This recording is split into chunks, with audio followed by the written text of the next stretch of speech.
It's the Mike Missanelli Show on the air. Phillies with a big win last night. Now, you can look at it and say, well, we can evaluate the Phillies on what they are, and I want to do that in a couple seconds. But a big win last night. Key hits with runners in scoring position, including by Alec Bohm. He really needed it, as you heard the broadcast say. Bohm with a big hit was the key hit blow of the whole game. The Phillies got good innings from Luzardo, and I thought that Rob Thompson managed his bullpen very well last night. He got Kirkering for a couple outs, and then finally he used Romano, who's starting to come around, and Strom at the end with the matchups with the lefty, and he had to go to Alvarado there in that inning because of the left-handers. He's matching them up and not using a distinct closer. How long that will be successful remains to be seen. Now, Alvarado, I can tell you, is throwing too many pitches, but we'll get to that in a second. Well, here's the big question with the Phillies. All right, and there was a story today in the Inquirer which pointed this out, which is what I've been thinking pretty much. As you know, at the start of this season, I said, I don't know. It seemed like this will be a little bit of a drop-off year. And you look at the Phillies, and really they're not changed in any way. They are the same team they were last year. Now, will that be good enough to win something? Sure, it will be. But it's not like we sometimes we try to look at a team and go, well, they're going to change their approach. They're not going to change their approach. They pretty much are what they are, or they are what we thought they were. And so we have to now go the rest of the season kind of trying to get used to this is what they are, and it's really not going to change. And I know that fans get frustrated every now and then that they don't do this or they don't do that. But this is a team that is pretty clearly defined on what they are. They are not going to change very much offensively. They're going to go through these slumps. They're going to have guys that are hitters at one point and then go through clear droughts. They have a problem in the outfield with outfield depth. They have a problem with the front end of the bullpen. And that's not saying they can't get it done. But I don't know where I am with this or what I'm trying to say. But I don't believe in them as much as I should. I'll say that. So with that, on that note, let's bring in the cohorts. Bill Colarulo, Ray Dunn. Bill, I don't know what I just said, but I think I'm saying that I don't believe in them like I once did because you know me, when you keep running back the same thing, I don't know if that gets you over the hump. Now, am I public enemy number one today? I don't think that you are. I don't think you're public enemy number one because I think what you're saying, a lot of fans feel the same way. Is we've seen this movie before. The last couple of seasons, you've seen it. It's either feast or famine with this lineup, and unfortunately, it's gone famine at the worst possible times in the postseason. But I said yesterday, look, the stars have to show up, and they did last night. You know, Harper goes yard, JT goes yard. You mentioned it. You get the timely hit from Alec Bohm. But you're not wrong in saying that this is kind of what we expected. Now, things can be different, though, Mike, if Bryson Stott keeps hitting, if Max Kepler keeps hitting, if these guys can consistently get on base, and I don't know if Rob Thompson's planning on keeping Bryson Stott as the leadoff, but, I mean, that could really change a lot of things because now you have a completely different look with Kyle Schwarber protecting Harper. You got Schwarber in the cleanup spot, protecting Harper in the 3-hole. If Stott's able to consistently get on base, and if Turner can get on base in that 2 spot, I know it's a similar lineup in terms of personnel, but when you mix it up a little bit like that, maybe we can expect some different results. I don't know, but it's going to be, you got to get the timely hitting. They haven't been getting it until last night, but last night they come through. Well, but the point is, are they capable of getting timely hitting all year long? And that's where I have to stop and think that, who did we think they were? Like you're stretching the envelope a little bit that they are going to be different. And you say if they keep hitting, but in my mind, they're not that type of team where those guys are going to keep hitting. They're going to hit occasionally, but a guy like Marsh. Bohm could be different, but a guy like Marsh isn't going to suddenly turn around and be a hitter.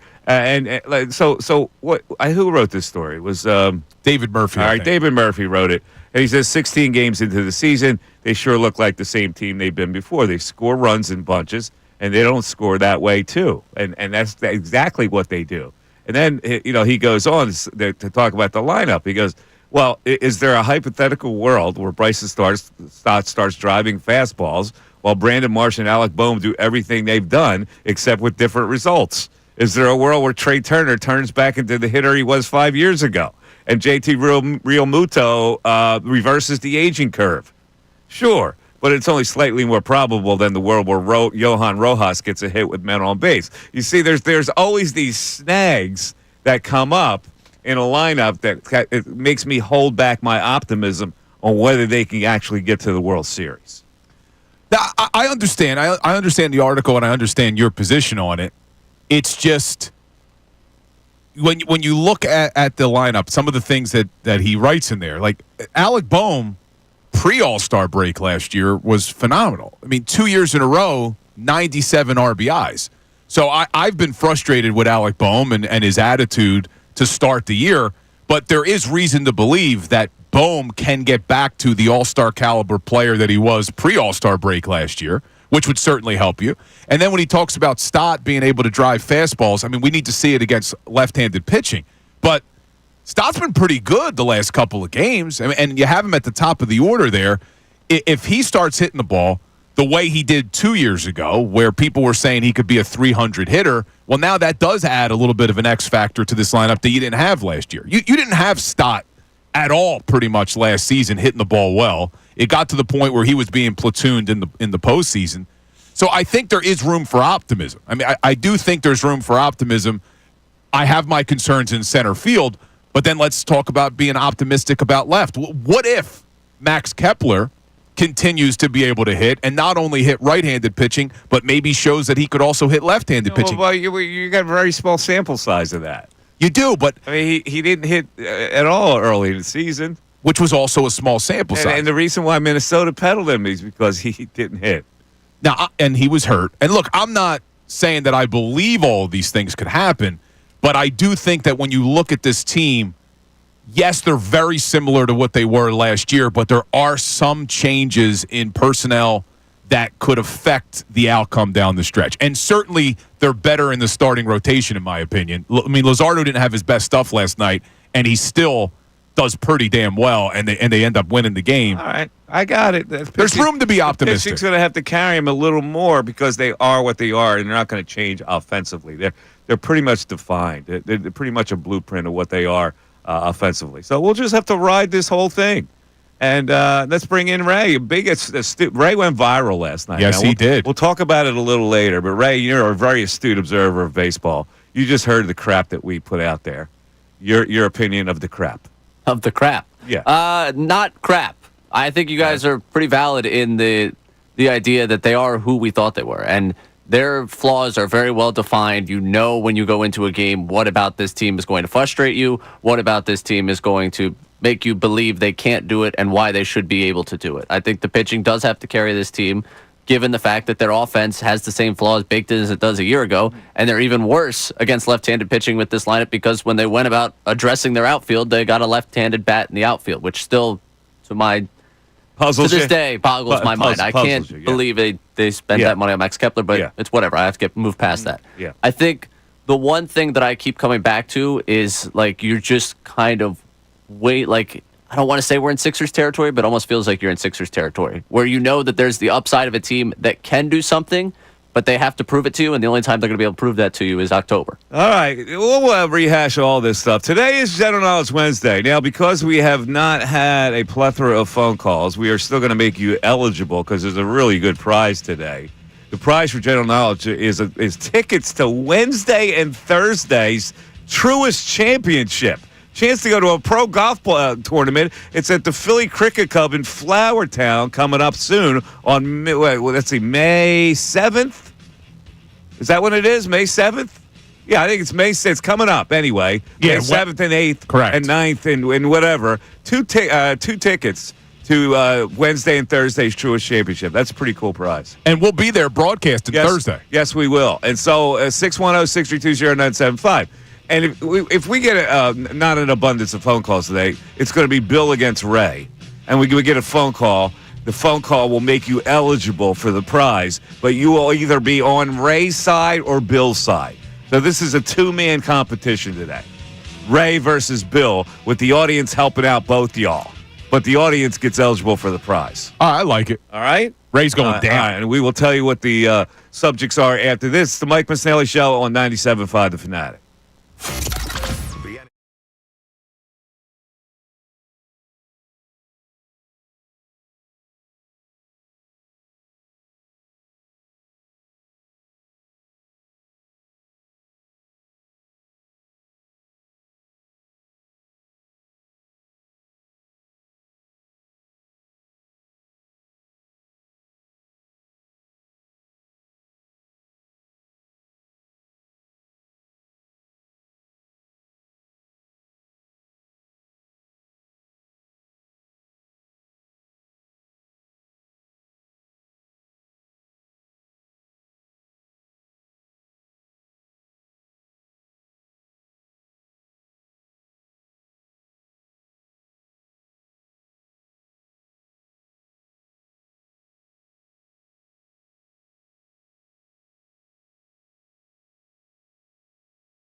Talk. We'll get a little draft talk coming up a little later. You heard Howie Roseman talk yesterday. It was the last half hour of our show. We're going to do in the general knowledge situation today, with the general knowledge being the audience will be included as usual. And the audience, the prize today is a pretty good one. A pair of tickets for Wednesday and Thursday of the Truist Championship at the Philadelphia Cricket Club in Flowertown. Now, that includes the official Pro-Am, which will happen on Wednesday, and also something called the Creator Classic on May 7th. That's Wednesday. You know what the Creator Classic is? I don't. Creator Classic is a golf tournament with the golf content creators. Oh, that'd be pretty cool. Yeah, so the golf content creators that you follow will be involved in the tournament, or you can watch the Pro-Am as well. So you watch the Pro-Am Wednesday, and then Thursday, I'm assuming, first round. I'm assuming Rory will be there, right? I don't know if Rory's playing in this. First round competition on Thursday, so you get two tickets for that, and tickets are on sale now at truistchampionship.com. Breaking news. What do you got? Masters champion Rory McIlroy has committed Did he? to the Truist Championship. That's unbelievable. So we will get to see Rory, the Grand Slam guy. You get to see Rory coming off a Masters victory. That's awesome, dude. That really is. I'm excited that we're doing our show from there. Will we get Rory on the air, you think? Doubtful, but Well, why doubtful? maybe you'll be able to give it a Rory. Why doubtful? Rory. Well, he's going to be in the middle of a We tournament. were staying in the same neighborhood last week. We're on the air from 10 to 2. He's probably teeing off on Thursday between that time. We think he's going to come on and talk to us instead of Maybe warming up. He's off at 1:30. All right, we'll see. Ray, make it happen. That's what I'm hearing. He'll be on the putting green at 11. Ray's a big celebrity now. He may be able to get a Ray's story. a big celebrity. We're going to get to that in a sec, but I got to tell you what the general knowledge categories are today. You know, we got the draft coming up, right? Yeah, man. What do they give the draftees? They give him the Wonderlic test. Called the Wonderlic test. Today, we are giving a Wonderlic test to you and Ray. Oh, man. Now Ray, big SAT man. You, I don't know, not so much. But the Wonderlic test will test your general acumen, your general intelligence acumen. And we also have general knowledge. And then we have Will Smith movies. Yeah, that may balance it out. Like, I'm good with the movies. Ray may be better with the Wonderlic. But we'll see. And we'll see who's been, the X factor will be the general knowledge questions. Yeah, so we'll see how it all separate plays. you two. All right, now You're going down, Ray. There's only one other thing I want. I would say no. The bullpen back end is now bothering me. Which one? Well, I'm going to tell you the whole thing, the whole dynamic of it, because he obviously does not have a closer, so he's going to be matching it up, Which we knew coming in. which I don't really like. I thought that Romano would actually take hold of it, but it doesn't look like it. So he's going to use him in certain spots in the eighth inning, and he got away with it last night, and he got away with Kirkering last night. And then you get to, Alvarado throws too many damn pitches. He just does. He throws too many pitches, especially early on this season. He's thrown a lot of pitches. He threw 30 more last night. And then you got Strahm. Now, I'm not exactly confident in Strahm closing out games. I'm just not. I mean, you're really kind of crossing your fingers to close out games with this crew. Do you not agree with that? Yes and no. I agree. Like, Alvarado was giving me a heart attack last night, and that's just been the way he's pitched this season, which he gets in the jams, but he gets out of them. But I would say the one guy I have been confident in is Strahm. I mean, he goes 1, 2, 3 last night. Strahm doesn't have closer stuff. Yeah, Strahm you can get away with Strahm. I don't believe Strahm in a ninth inning situation is always going to be successful. And you don't have anyone else that you trust. And the only way you're going to have him successful is if there's left-handers coming up. Now, there are more right-handed hitters than left-handed hitters in baseball. So he's going to who are you going to use as your closer when you have righties coming up in the ninth inning? Yeah, it's going to have to be Romano or Kirkering. It's not going to be Kirkering yet. So you're not going to trust Kirkering for that role. So then you're going to have to trust Romano, which you're going to have to trust Alvarado to get out right-handed hitters, which he can. But again, he throws too many pitches. You know, he's not a 9-pitch, let's get out of the ninth inning type of guy. But what are you giving up on Romano already for? Well, listen, I don't know. I mean, he looked rough in the first couple weeks. It is possible that he emerges and he becomes a reliable closer that they can use in the ninth without fail. But I don't know that his velocity is going to get to 98. It's not there. It's better, but it's not there. It's not where he used to throw. Nah, velocity's down. And somebody just reminded me, TUL in the YouTube chat, we're talking about Alvarado throwing too many pitches last night. He didn't get any favors from the home plate umpire, though. Like that inning probably goes a little bit differently if he gets that strike 3 call. I'm not going to get into that. I've wasted my breath on that the other night. He's around the plate. Yeah, where it could either be a ball or a strike. If that gets called, It wasn't like the JT pitch. No, but if that gets called, it's probably a little bit different of an inning. Yeah, and it's also a different game if Ramos catches that ball that was in the air for like 100 minutes in left field where the wind blew it away from him. That was wild, man. Yeah. All right. How about we're talking about some of the things they did wrong. Hated the base running by Bryce, man. What is he trying to get to second there for? Again, see, he slides under the radar with that. That is a foolish play. It's dumb. It's a foolish play. Unnecessary. And nobody remembers the foolish play, which leads me to my next topic on Bryce Harper, which is going to engage Hater Billy coming up. 610-632-0975. Bryce Harper's bothering Bill. We'll get to the reason why after this. Fanatic Sports Update. Phillies win on Tuesday night. I'm Ray Dunn with this Fanatic Sports Update. Phillies beat the Giants 6-4 behind a 2-run rally in the 6th inning where Alec Boehm drove in the go-ahead run. Bryce Harper and JT Realmuto both homered in the win. Jesus Luzardo went 5 1/3 innings, allowed 3 earned runs. ESPN's Tim Kirchin joined Kincade Salciunas this morning. Told us that Phillies fans should be happy with where this team is at right now as the Phillies sit at 10-7. Host the Giants again tonight with Aaron Nola matching up with Rob Ray on the mound. First pitch is at 6:45. Flyers lost 3-0 to Columbus Blue Jackets last night. They return tomorrow night in Buffalo against the Sabres to wrap up the season. Also, we heard from Howie Roseman and Nick Sirianni on Tuesday. They didn't offer a ton on where they're going in the draft. Unsurprising on that one. Our own Andrew Checo will try and give some insight with that tonight as he hosts the draft special at 6 o'clock right here on 97.5 The Fanatic. This update is brought to you by Rapid Radios. Rapid Radios instant push-to-talk walkie-talkies offering national LTE coverage for limited time. Go to rapidradios.com now for 60% off and free UPS shipping. Add code radio. You get an extra 5% off. I'm Ray Down, your home for the best coverage of the Birds 2025 NFL Draft. 97.5 The Fanatic and 97.5thefanatic.com.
97.5, the Fanatic.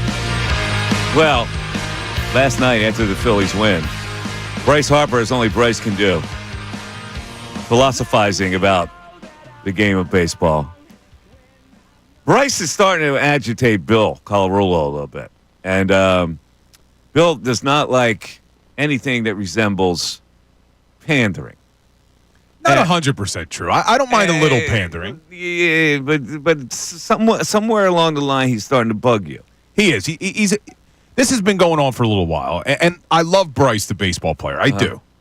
But it's Bryce, some of the things he does that do irritate me a little bit. And we talked about the gender reveal yesterday. Yeah. Look, it wasn't that big of a deal. The gender reveal wasn't that big of a deal. But, and I was having this argument with Ray off air, when you the day before say, we play for the name on the front, not the name on the back, and now you're doing a gender reveal and you strike out, like, it's just, come on, man. Just. All right, now he hits a home run last night. I wonder if people are seeing the same thing you're seeing. I wonder if Bryce still resonates as much with the people that he.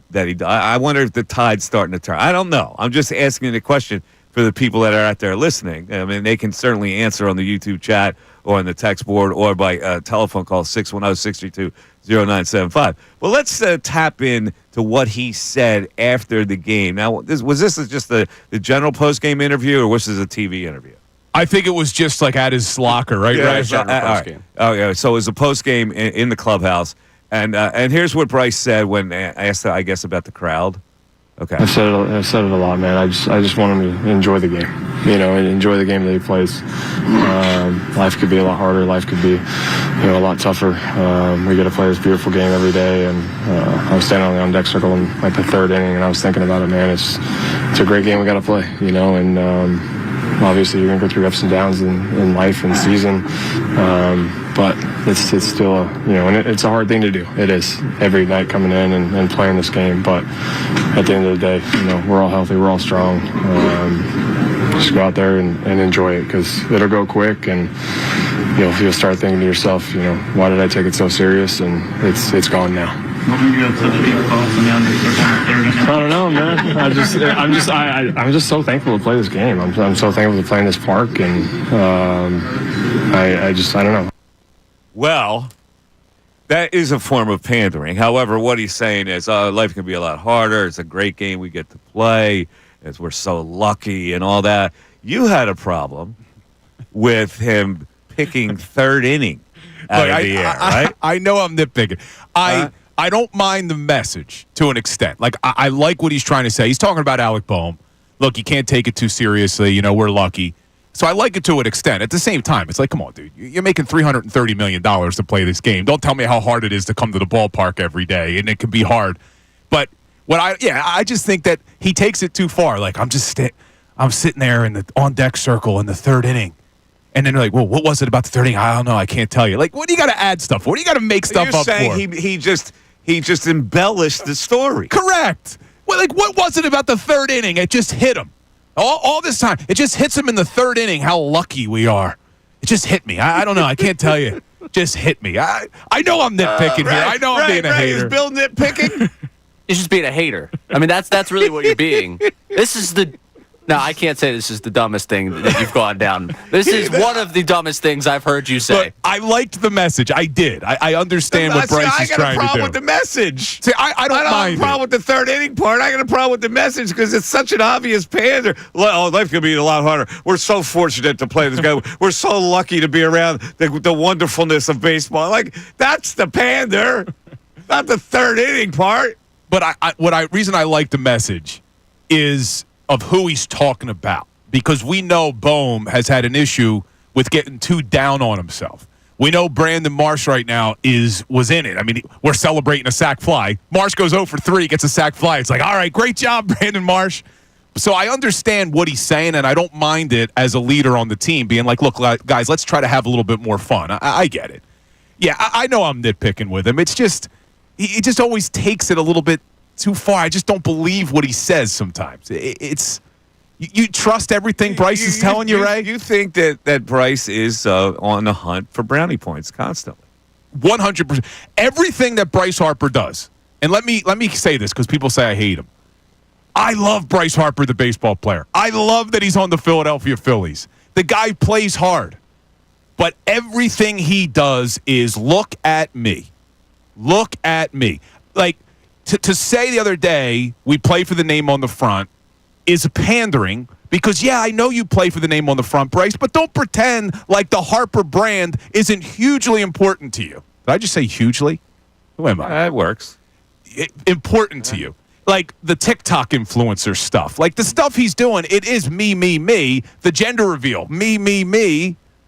You can't deny that, right? The tattoo, the Fanatic stuff, it's constant over-the-top pandering for the Harper brand. And if that's okay, you don't have to hate it. I'm not saying people have to hate it. Like people were attacking me before the show because we were talking about it off air. And I'm saying, look, you could love it.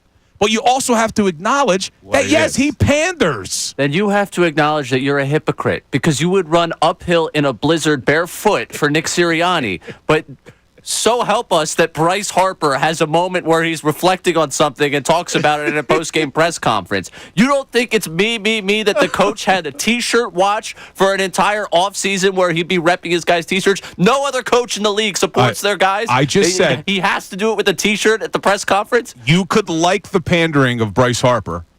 I will admit Nick Sirianni did pander when he was wearing the T-shirts. However, if we're going to compare Bryce and Sirianni's pandering, Sirianni also did not have a problem with making himself look like a clown to protect his team. And we can go back to the Seattle Seahawks when Jalen Hurts and A.J. Brown went rogue. Sirianni came out and made himself look like an absolute idiot until A.J. Brown said, Coach made himself look like a clown to protect us. Bryce Harper's never going to make himself look like a clown because it's too important to him that the Bryce Harper brand is loved by all. What do you want him to say? Yeah, I told Castellanos to swing at that slider low and away. I told Bohm to have a hole in his bat for a week. Like, there's a different responsibility between coach and player. I'm just saying you can't compare the two. Yes, you can. You can't compare Bryce and Sirianni. You just announced why. I'll be the arbiter here, okay? Bill definitely is partial to Sirianni and not to Bryce Harper. That's the conclusion here. But I will say that you don't need to go and get into the speech about life could be a lot harder and it's a great game we get to play. We're so fortunate. That is a total pander. Now, maybe people suck that up, but as a cynic, I go, come on, man. Come on, dude. Seriously. You love the game. Life could be a lot harder. Yeah, it's easy to love the game and come here and when you're making $30 million a year. There's a guy scuffling on minimum salary who isn't thinking it's so wonderful right now because he's trying to establish himself. All right. On the other side, we got our first contestant in General Knowledge who's going to be playing for either Bill or Ray. It's Walt from Missanelli. He's coming up after this. The General Knowledge questions are very interesting today, so stay tuned. We want to hear from you, so text us at 610.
Mike Missanelli Show, 97.5 The Fanatic. Don't forget today's General Knowledge Wednesday prize.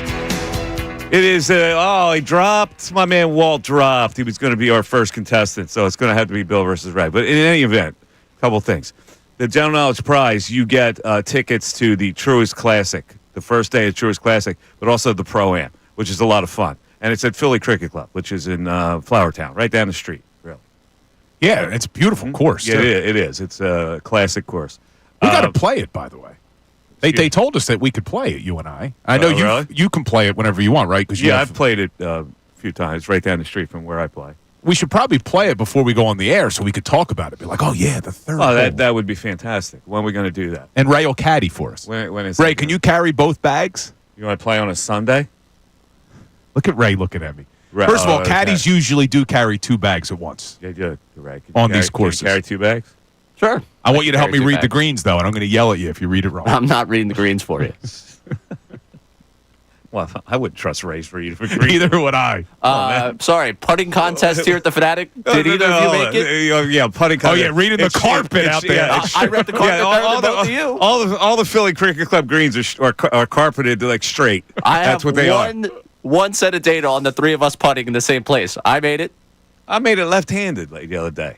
The other day. I didn't see it on the contest. I did well under pressure here. All right, the contest. I didn't know we're having a contest there. All right, so here's why General Knowledge Wednesday is appropriate today. Because it's Wednesday? No, there's a connection to this. One of the greatest game show hosts of all time just passed away. Didn't you read this? I did not. Wink Martindale. Did he? Yes. I didn't know that. Wink Martindale, who a lot of people think is actually an offensive line coach in the league. And defensive coordinator. Oh, defensive coordinator, excuse me. Yeah, for the Giants. Yeah, and he was probably called Wink Martindale because of this guy. His last name is Martindale. His nickname Wink came from this game show host. This guy was legendary game show host. I forget, what was the big show he was on? The big game show, the biggest game show. He was on many game shows. Wait, he wasn't on... No, that wasn't Tim. He wasn't on Let's Make a Deal. That was that was Monty Hall. Yeah, Monty Hall was Let's Make a Deal. Yeah, Wink Martindale was on another very, very popular show. So he was on Tic-Tac-Toe, High Rollers. High Rollers. Was that it? Yes. And Debt. High Rollers was the big show. Did you know his name was actually taken from somebody else? Really?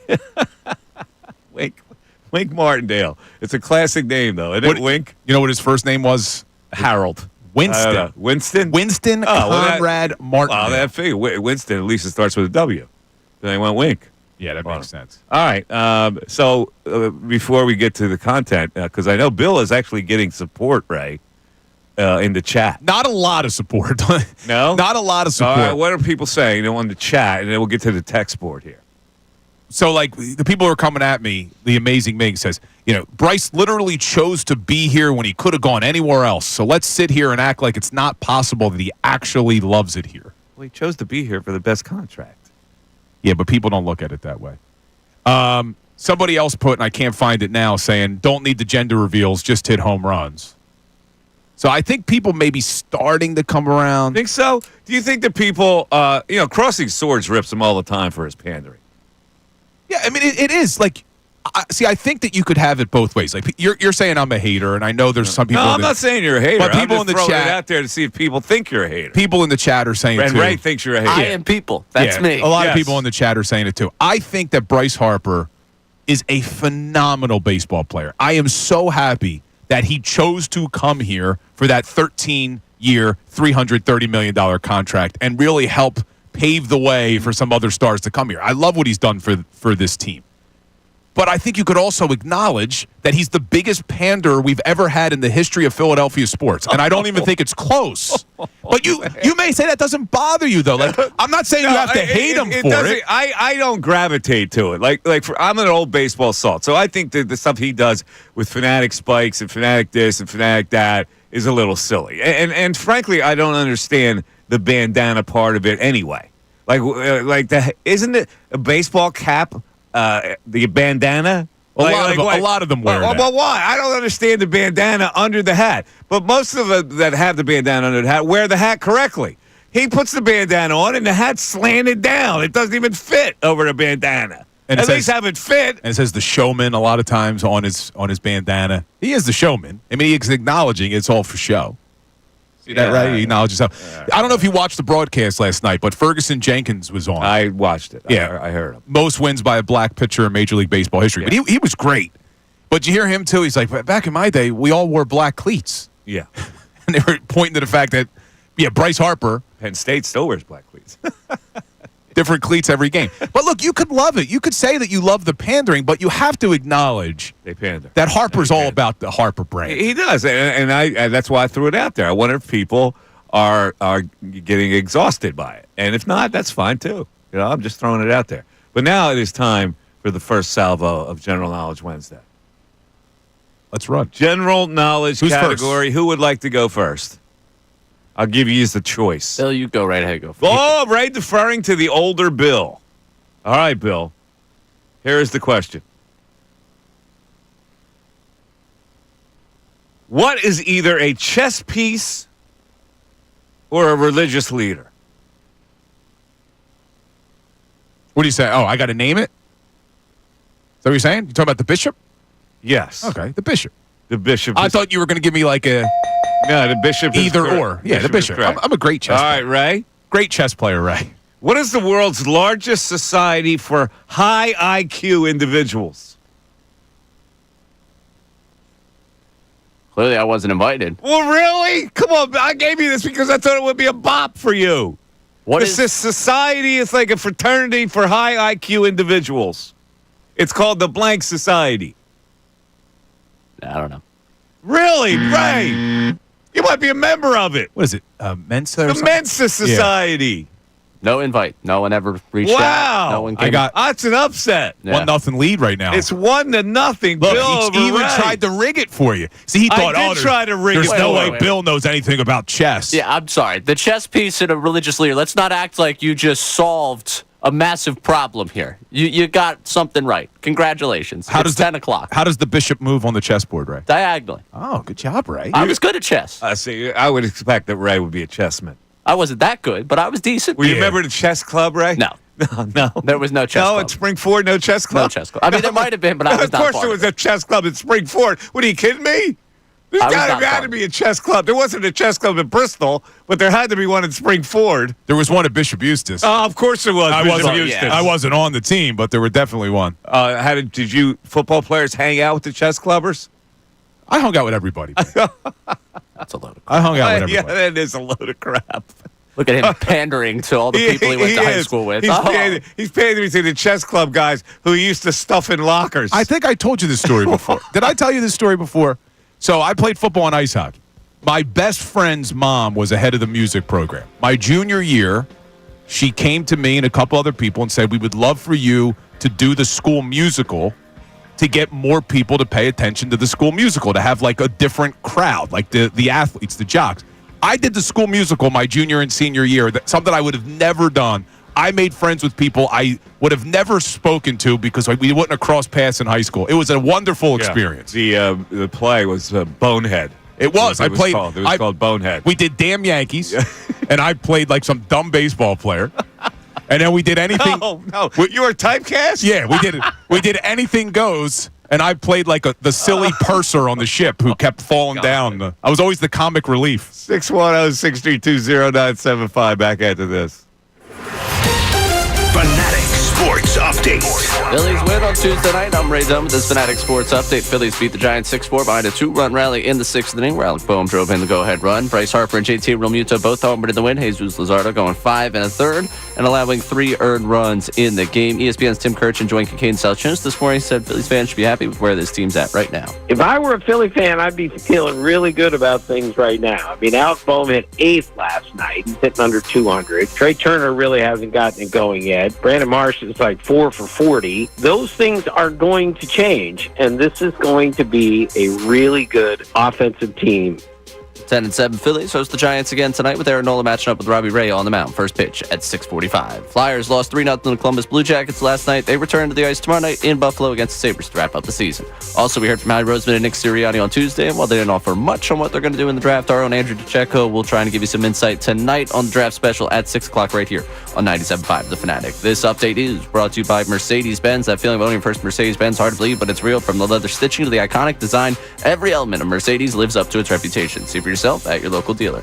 I'm Ray Dunn, your home for the best coverage of the Birds 2025 NFL Draft, 97.5 The Fanatic and 97.5thefanatic.com.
The Fanatic.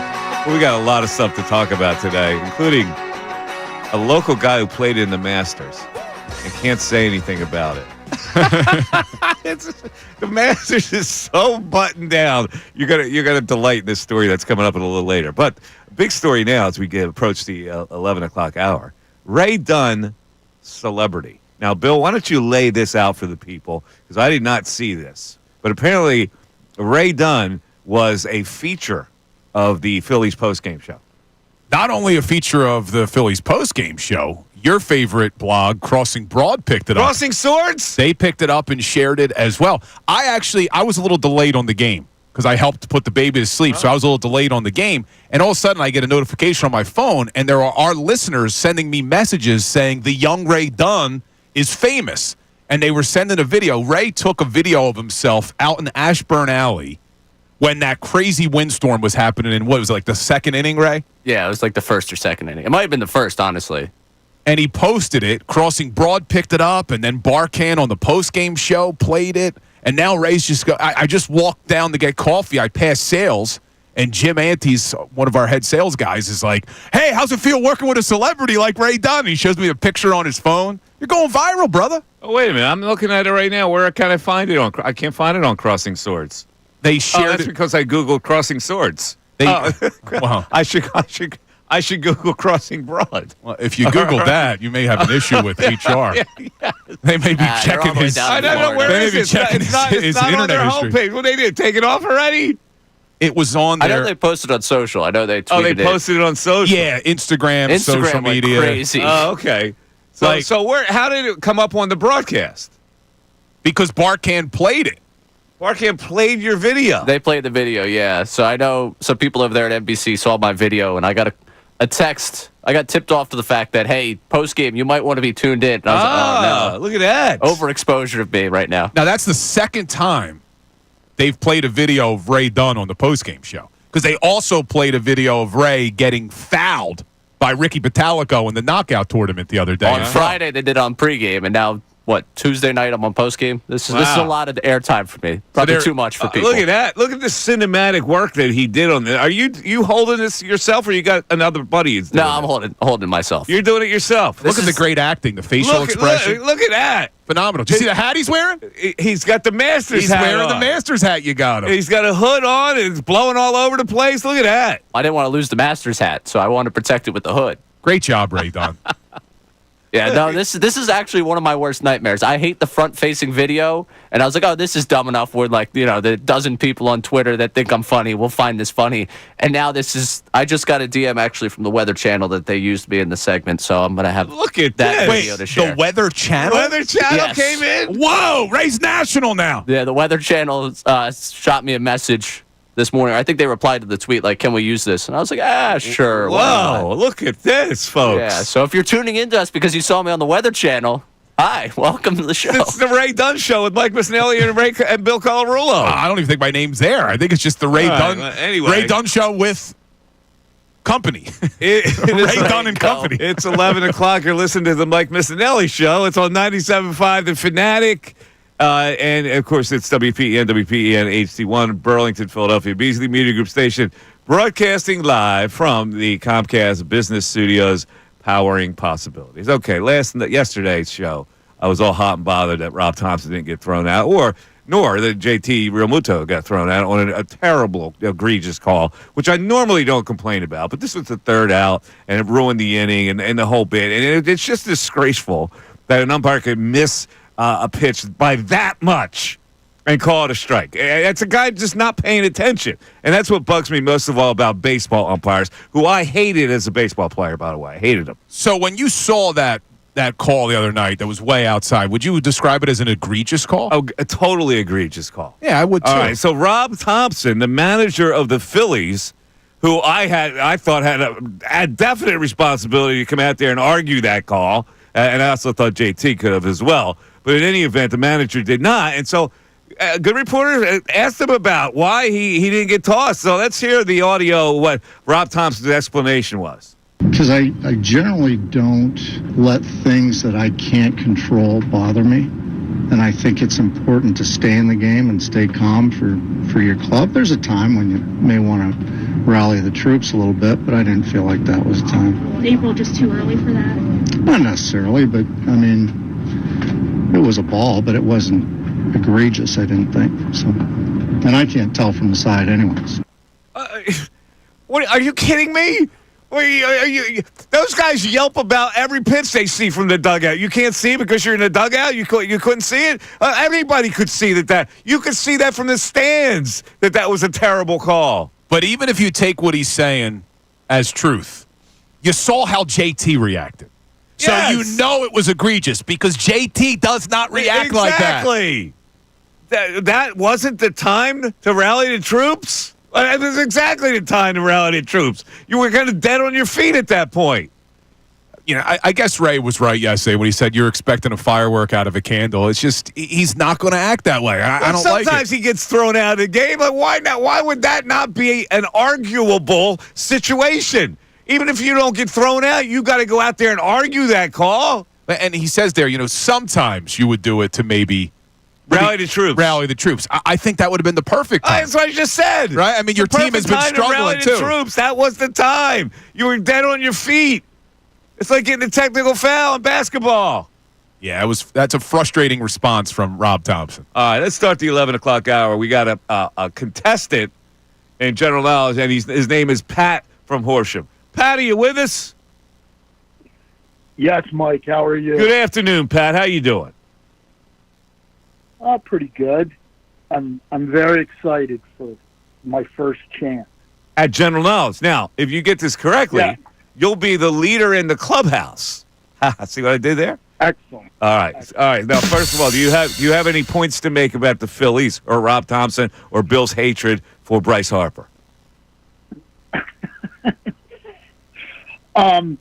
Well, I always tell my brother, who's a big Phillies fan, you gotta, take them with a grain of salt. I mean, and also you really need to savor that Eagles victory because I don't think the Phils are going to get it there. You don't think the Phils are going to get it there? Yeah. Why not? Why not? They may make the playoffs, but they ain't making the World Series. And why do you think that? What's your explanation for that? I don't think they have the bats to do it, first of all. And, I mean, their pitching could break down later on. Their bullpen could break down. So. All right. I kind of feel the same way, but I want to withhold it for the time being. Yeah, you don't want to disillusion too many. No, I've already disillusioned people, I think. But I don't want to pound them over the head with it. All right, Pat. Here is your general knowledge question. Now you know the draft is coming up, and all these prospects they get something called the Wonderlic test to judge their intelligence quotient, as the case may be. So you're getting a question from that, and you are going to be playing for Ray. All right? So this is a Ray question. Here is the question. Together, Sam and Sarah have $1,000. Sam has $500 more than Sarah. How much does Sarah have? Now, would you like the multiple choice? 0. Multiple choice is 100, 250, 500, 750, or impossible to say. So together, Sam and Sarah have 1,000. Sam has 500 more than Sarah. Say this again. Sam and Sarah. Sam and Sarah together have $1,000. Sam has 500 more than Sarah. How much does Sarah have? 0. No, that would be incorrect. It is. I can understand as a caller why it would be confusing. Okay, all right. But we already got it. Ray and I got it. He's playing for Ray. Ray, he didn't do you any favors. No. So Okay. Bill, Appreciate you listening, Pat. Bill, here is Bill's Wonderlic. The answer for those wondering, it was 250. It was correct, 250. Yeah. Now explain why it was 250. Because you got to get a total of 1,000, and if he had 500 more, he has 750. She has 250. You add the two together, you get 1,000. Okay. Now here's your question. This is the Wonderlic test now. This is almost like the SAT, although it's tries to get the brain to connect different things. I'm going to shut the YouTube a little bit because people think I cheat, so I shut the screen. All right, go ahead. What is 4/5 times 1/4? Oh, man, fractions? Are we really doing fractions? This is from the Wonderlic test. These prospects are answering the questions. You're a graduate of Gettysburg University, a fine university. You are private schooled at Bishop Eustace. What is 4/5 times 1/4? Oh, I have no idea, dude. I don't know fractions. Well, Ray, do you know what the answer is? 4/5 times 1/4. Ray doesn't know either. He doesn't know it either. No, it's 1/5. It is 1/5. It is 1/5. I think he cheated. No, Did you cheat? no. So what I'm doing here is I was trying to remember how exactly you set this up. Yes, I don't remember either. 4/5 times 1/4. I was just like, wait, what's 1/4 of 4/5? That would be 1/5 because that's 1/5 times 4 would be 4/5. There you go. Which is what I was trying to process. He figured it out, not by a formula, but by logic. This is some of the things that I used to ask myself at school. Why the hell do you have to know this? Because it's your brain processing it. So when you process schemes and stuff like that, they want to know if you can process it quickly. So you're telling me if I can't do fractions, it means I can't read a defense? No, if you can't do fractions, that's the one you'll get wrong. So then they'll look to other ones that maybe you got right. This was the one that you're deficient in. So maybe they try to work with you on that. Does Ray get a point for stealing? Ray does not get a point. Oh, man. So I'm still up 1-0, and you get a question. It was very admirable that Ray got the question. Already gone. So the audience gets your question next, Bill. I got you. Okay. 610-632-0975. Mike Missanelli Show continues. Andrew Salciunas. When I saw him in the lineup yesterday going up against a left-handed pitcher, which he can't hit, I cursed out loud. Like, what are you guys doing? Bringing the heat about the Phillies.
Whatever happened to mild springs, mild Aprils? April showers bring May flowers. It is blustery cold out there. It's wintry. Winds gusting to 35 miles per hour with a below average high in the mid-50s, which makes it feel like it's in the 30s with that wind chill factor. What's going on? April showers bring May flowers. It feels like lately we go winter to summer, summer to winter. There's no fall or spring anymore. That's how it feels. April usually gets some good days. Hey, our opening day's coming up at the golf course, and I don't know what the weather's going to be like. Yours is coming up too, right? Saturday was postponed from last week because of the rain. But I want to plant my veggies. You know, I want to get an early jump on the planting of the veggies. Little tomatoes? I can't put the tomatoes until May. But, you know, like you can put in the leafy greens. You do a zucchini? No. What are you making? What do you got? Zucchini grows too big. You know, and zucchini's overrated. My wife made a nice meal last night with zucchini. Yeah, so did I, actually. I made a pasta primavera with zucchini. Like, as far as growing it, overrated. Yeah. I can't grow anything. I got to talk to my father-in-law. Maybe he can help plant a garden. I'm sure your father-in-law Maybe he can plant a garden for us. Does your father-in-law have a tiller? Probably. I till my garden. Like, I got to. Does he? Because if he does, bring it in. He's probably got. I got to till my garden with a machine to turn over. Because I used to dig it with a spade and turn it over, and I can't do that anymore, man. It's too strenuous. It's not worth it. Right? Do you have any idea what he's talking about? Yeah, you turn the soil over. You get a spade. What's a spade? The spade is a shovel. You get the shovel in there. Oh, I know the spade shovel. I know what that looks like. It's like the card looks like. Yeah, I know what it looks like. Yeah, it looks like on the card. Yeah, but you know you got to dig like every little spot on your garden and turn over the soil. So the soil at the bottom, then you reverse it, comes on top, and you keep it fresh that way. Makes a lot of sense. You could also go to Trader Joe's and just buy fresh produce. Trader Joe's. It's a little easier. There's nothing like picking a fresh tomato off your vine, slicing that bad boy, put a little basil leaves, some salt, and some really high quality EVO. Now, I didn't bring this up yesterday. What? Mike was watching a video before the show of a guy on YouTube or TikTok, wherever it was, making some sort of pasta dish in his sink. And I have never seen a look of more disgust on someone's face. Ray, were you watching Mike watch that? If you have seen this on TikTok, this woman, actually, she actually thinks this is a good idea. She dumps the spaghetti after she cooks it in the sink. She then pours a jar of frickin' ragu in there and then tops it off with mozzarella cheese or whatever the hell and mixes it in the sink. Yeah, no bowl. In the sink. And then bakes the spaghetti and what? Yeah, you were very upset. Upset. It was repulsive. Repulsive. It was funnier to watch him watch it than watch the actual video. He's like, look at this. Look at this. Grateful. I'll give the video credit at the end. Just throwing more and more stuff in there. That also was pretty funny. Italians taught the world to cook. I agree with that. We gave the gift of our cuisine. Yeah, I agree with that. So if you're going to put spaghetti with ragu in a sink, it is a bastardization of everything that you should know about cooking pasta. Not only the ragu, like all that too, but the sink, it's dirty, isn't it? Hopefully she scrubbed the sink before she did that. But yeah, there could be some slop in there that she didn't account for. Yeah, I don't know. I wouldn't either. All right, let's get to this other matter here. For some reason, people over the years have said, "Well, you're wearing a hairpiece." Like I'm fed up with it. This is my hair. Right? I got good hair. Look at it. Oh, let me go pull your hair. It's all. I got good hair. Let me yank it. Yeah, yank it. Pull it. Do whatever you want with it. I don't understand these people that don't do enough research. All over social. Hairpiece. So last night, this guy tweets in. What did he tweet in, Bill? So under Ray's video that we were talking about, Ray's video of him with the wind in Ashburn Alley, the guy tried to make a joke saying if Mike was there, it would have blown his hairpiece off. Yeah, man, I go, that's rude. And then, I have had enough of the hairpiece. I have had my hair at various lengths for 30 years. I got 35 hairpieces? But then in an ultimate plot twist, Mike blocked him on Twitter. I block him. When you're rude like that, I've had enough. I had enough of the hairpiece thing. All right? So I blocked the guy. He starts whining at Bill on the chat. What's his name? He's very upset. So Mechanical Gumbo on Twitter. Mechanical Gumbo. He apologized to you. Said, I'm sorry if you took offense. It was an attempt at humor. Why the block? And then when you didn't answer him, now he's tagging me and Ray. Can you run a poll? Can Mike mistake a joke? He's very upset. He wants to be unblocked. Well, it's an incredible double down there. First of all, what is the joke about that? You're trying to insult me. It's an insult. You're trying to insult me by insinuating that I have a hairpiece. Like if you What legitimately is that supposed to be? did, that's a joke? if you legitimately did have a hairpiece, then it would be insulting. But if he knew that it wasn't a hairpiece and he was just going along with the joke, apparently he didn't know it wasn't a hairpiece. That's the problem. You're gonna accuse me of having a hairpiece. I'm pulling out my hair for 30 years.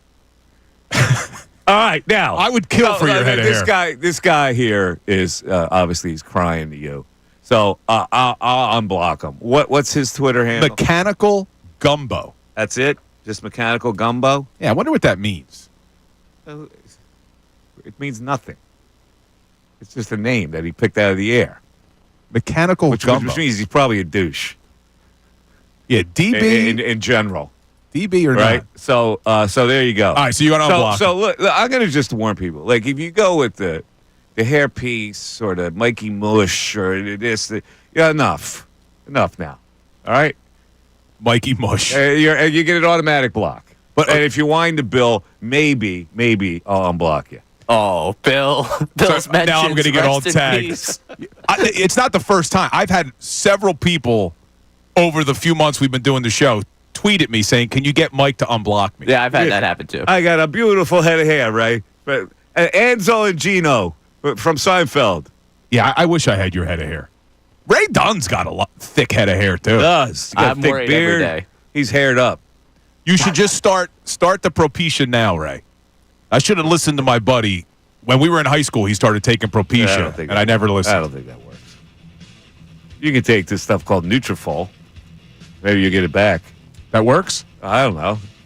They say it does. I've seen advertisements for it. I just try not to look Nutrafol. down.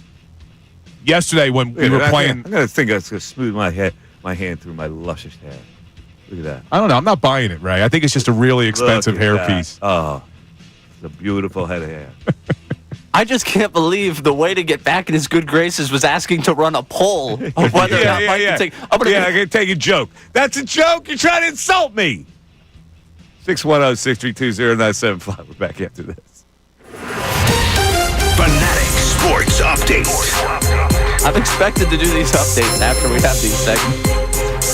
I'm Ray Dunn with this Fanatic Sports Update. The Phillies beat the Giants 6-4 behind a 2-run rally in the 6th inning where Alec Boehm drove in the go-ahead run. Harper and Realmuto with home runs in the game. Jesus Luzardo threw 5 1/3. He'll have 3 earned runs. ESPN's Tim Kirch and joined Kincade Salciunas this morning talking about the Phillies and said the Phillies fans should be happy with where this team's at right now. If I were a Philly fan, I'd be feeling really good about things right now. I mean, Alec Boehm hit 8th last night. He's hitting under 200. Trey Turner really hasn't gotten it going yet. Brandon Marsh is like 4 for 40. Those things are going to change, and this is going to be a really good offensive team. The 10-7 Phillies host the Giants again tonight with Aaron Nola matched up with Robbie Ray on the mound. First pitch for that one, 6:45. Flyers lost 3-0 to Columbus Blue Jackets last night. They return to the ice tomorrow night in Buffalo against the Sabres to wrap up the season. Also, we heard from Howie Roseman and Nick Sirianni on Tuesday, and while they didn't offer a ton on what the Eagles will do at pick 32 and the rest of the draft, our own Andrew DeCecco will host a draft special tonight, giving insight on what's going on with the Birds at 6 o'clock. This update's brought to you by ExpressPros.com. Make hiring easier with the workforce experts. Let the people at Express Employment Professionals find you the right fit. Hiring is about people, not algorithms. Visit ExpressPros.com. I'm Ray Dunn, your home for the best coverage of the Birds 2025 NFL Draft. 97.5 The Fanatic and 97.5thefanatic.com.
Missanelli Show. I want to thank Time Magazine. Ladies and gentlemen, this is breaking news. I want to thank Time Magazine for naming me one of the most influential people, top 100 most influential people of 2025. Isn't that right, Bill? Thank you. Bill, you got the list right there. I was told that I have been named as one of the top 100 most influential people of 2025. Unfortunately, Mike, you maybe were an honorable mention, but they don't have that listed in the top 100. Wait. I'm not on the list? No, but it is the funny thing that makes us chuckle because the person who is That's the funny thing that makes me chuckle. Jalen Hurts! Jalen Hurts is on the list of the top 100 most influential people of 2025 on Time Magazine? He is, and they broke it down by different categories. Artists, icons, leaders, titans, pioneers, innovators. Jalen Hurts is listed under the icon category, and I'm on the website now. Right in between Demi Moore and Adrian Brody is sitting Jalen Hurts. Is this like a DNA thing? It probably is a DNA thing. Is it listed alphabetically? Keep looking. It is not listed alphabetically. All right, keep looking. Is there an M? I'm not seeing Mikey miss. No, two M's. Now maybe for 2026, Ray Dunn, if he keeps up this viral sensation he's got going on. But Jalen Hurts, Derek Jeter wrote the write-up underneath of Jalen Hurts. Oh, he did? Oh, let's read what Jeter wrote. So it's a little long. All right, well, but he starts Cliff Notes version. He starts off with, this is written by Derek Jeter. I admire how great athletes deal with both success and failure. And he talks about him being benched in the national championship game, losing the Super Bowl 2 years ago, coming back. But this was my favorite part of what Jeter writes. This past February, Jalen found himself on the Super Bowl stage again. Talks about how he won. And then he says, we connected shortly after, and the only thing Jalen asked about was insight on going back and winning again. Sometimes people win, then exhale. Jalen is not exhaling. He's embracing the next challenge. Kind of like that. So he met Jeter and didn't brag about what he had already done. He wanted to know from Derek Jeter, how do we do it again? Jeter told him a joke, and what did he say after that? That's the funny thing that makes me chuckle. Oh, there you go. The most influential. Apparently, Derek Jeter cracked him up.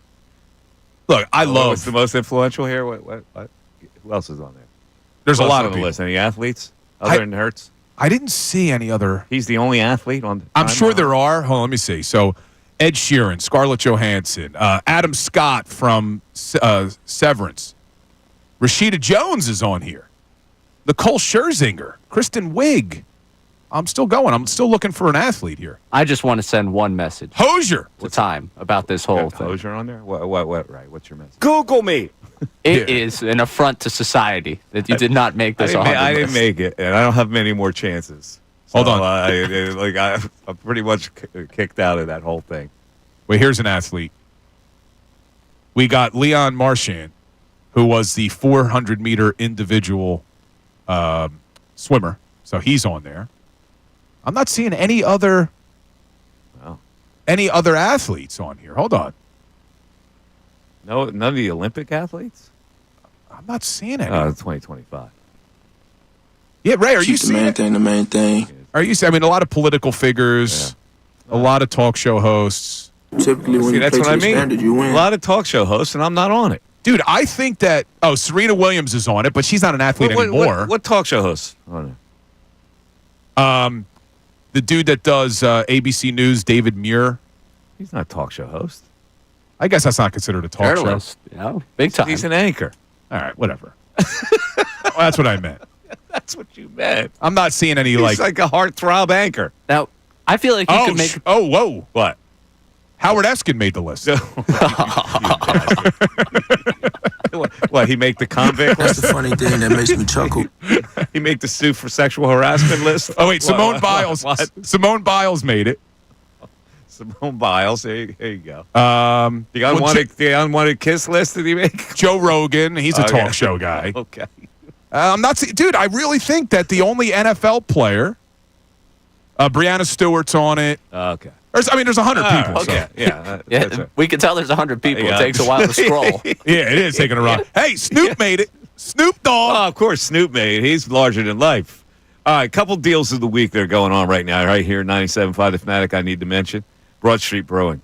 This is a good deal. $50 voucher to Broad Street Brewing in Bristol for just $25. Not only you get the $25 voucher, you get to see the lovely little town of Bristol.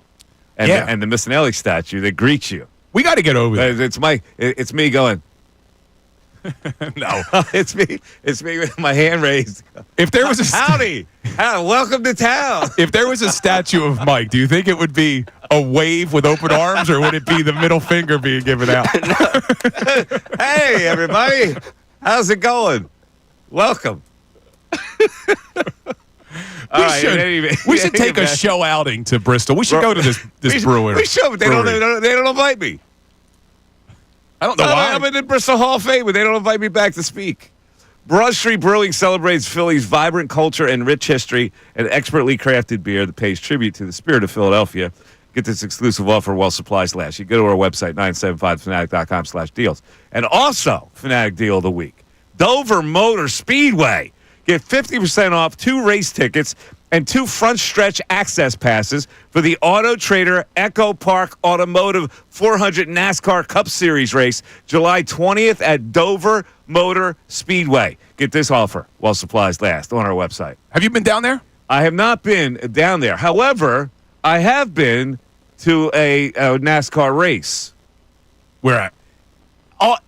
Believe it or not, in Langhorne, PA, which is an adjacent town to Bristol, there was a speedway. It was called Langhorne Speedway. You can Google it because you Google everything else. And I remember being a kid there, and the roar was unbelievable. Ah! And as a kid, I was like scared to death. Oh, yeah, here it is, Langhorne Speedway. Yeah, it was a big track. The Dover one is pretty cool.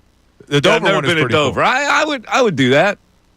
No, I actually drove a NASCAR. Yeah, I'd like to do that. Have you done that? No, I did it at Nazareth Speedway where there's hairpin turns. Scary? Well, here's the thing. I got I'm really good at, I can go fast as long as I'm grounded. Like, if I can't skydive, I would never do it. But if I'm grounded, I'm kind of like, I'm a daredevil toward a cat. So they tell you that you go through a class to drive this NASCAR, and then you get in it, and you slide in it, and there's an instructor with you. Yeah, I think that'd be awesome. Yeah, so I get on the track, and I start feeling it, and I got it up to top speed because the red light on the dashboard it goes up.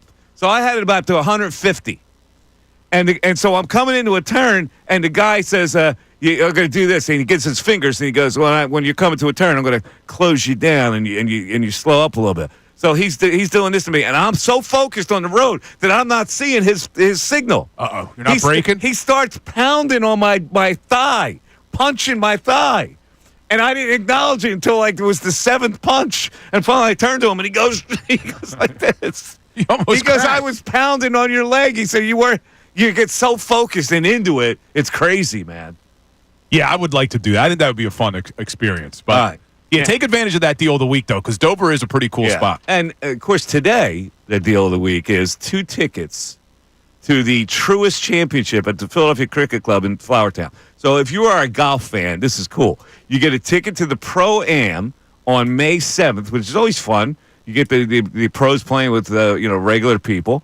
And then you get the first round on May 8th, a Thursday. The Truist Championship, one of 8 signature events on the PGA Tour, features top players, including Rory, competing in this. It's a no-cut event. So you'll be able to see these guys all weekend long. Tickets are on sale now at Truist, Truist, championship.com, which leads me now to the general knowledge question after the break. All right, who's up? This is me and Ray? Yes, it's Bill versus Ray. And, again, if you want to climb in, all you have to do is answer a question correctly. You'll be the leader in the clubhouse for these tickets that we give away at the end of the show. It's the Mike Missanelli Show, 610-632-0975. Back after this. Tyrone Johnson.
Mike Missanelli Show, 97.5, The Fanatic. A little later in the show, of course, we got news and noon coming up. A little later in the 12 o'clock hour, we're going to go over a mock draft, which might not make Eagle fans happy. Yeah, I know where you're going. You know where I'm going with that? Yep, we'll talk about it. Yes, we will. In any event, it is time for a general knowledge question between Bill and Ray. That's the competition today.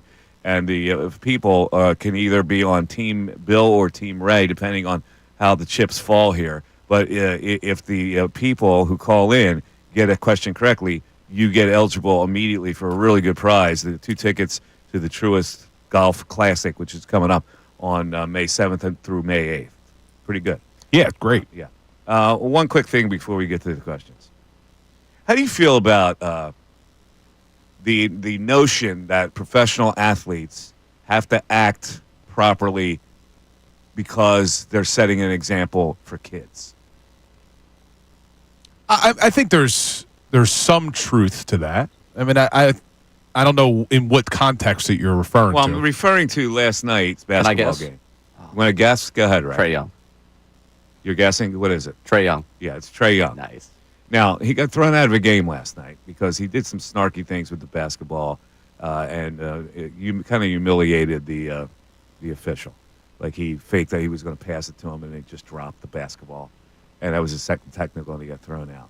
Now, Brian Anderson, who I like a lot, by the way, as an announcer, says, he doesn't have to do that. There are kids watching. And I go, what are you kidding? Like, what, are professional athletes supposed to act because kids are watching and set an example? You are who you are. If you're a snark and you're a punk like Trae Young, why should you have a responsibility to act properly because maybe 10 children are watching it at that point? I don't get this. We have to act because the children were setting in a bad example for the children. Well, then the parents should overcome the bad action for the children. It's the parents' responsibility to raise the kids. Professional athletes shouldn't be raising them. So what about the F-bombs in the speeches? You didn't like when Chase dropped the F-bomb. That's different. That's completely different. That's foul language in front of a crowd where there are kids in the throngs of the people. Completely different. It's an audience that's definable. You shouldn't speculatively say, well, I can't act like this because it's a bad example for the kids. A television show. I mean, more importantly, you don't act like that so you don't get thrown out of the game in a playing tournament. But I don't know. It's a fine line. I think that athletes do have to understand, though, that there are kids. Why? Who are What athletes have to understand games. that there may be kids watching on television? Why? They are what they are. They shouldn't be censored. Well, I can't do this because maybe kids are watching. Their complete emotions come out. They can't be censored by kids that may be in the audience that aren't in front of them.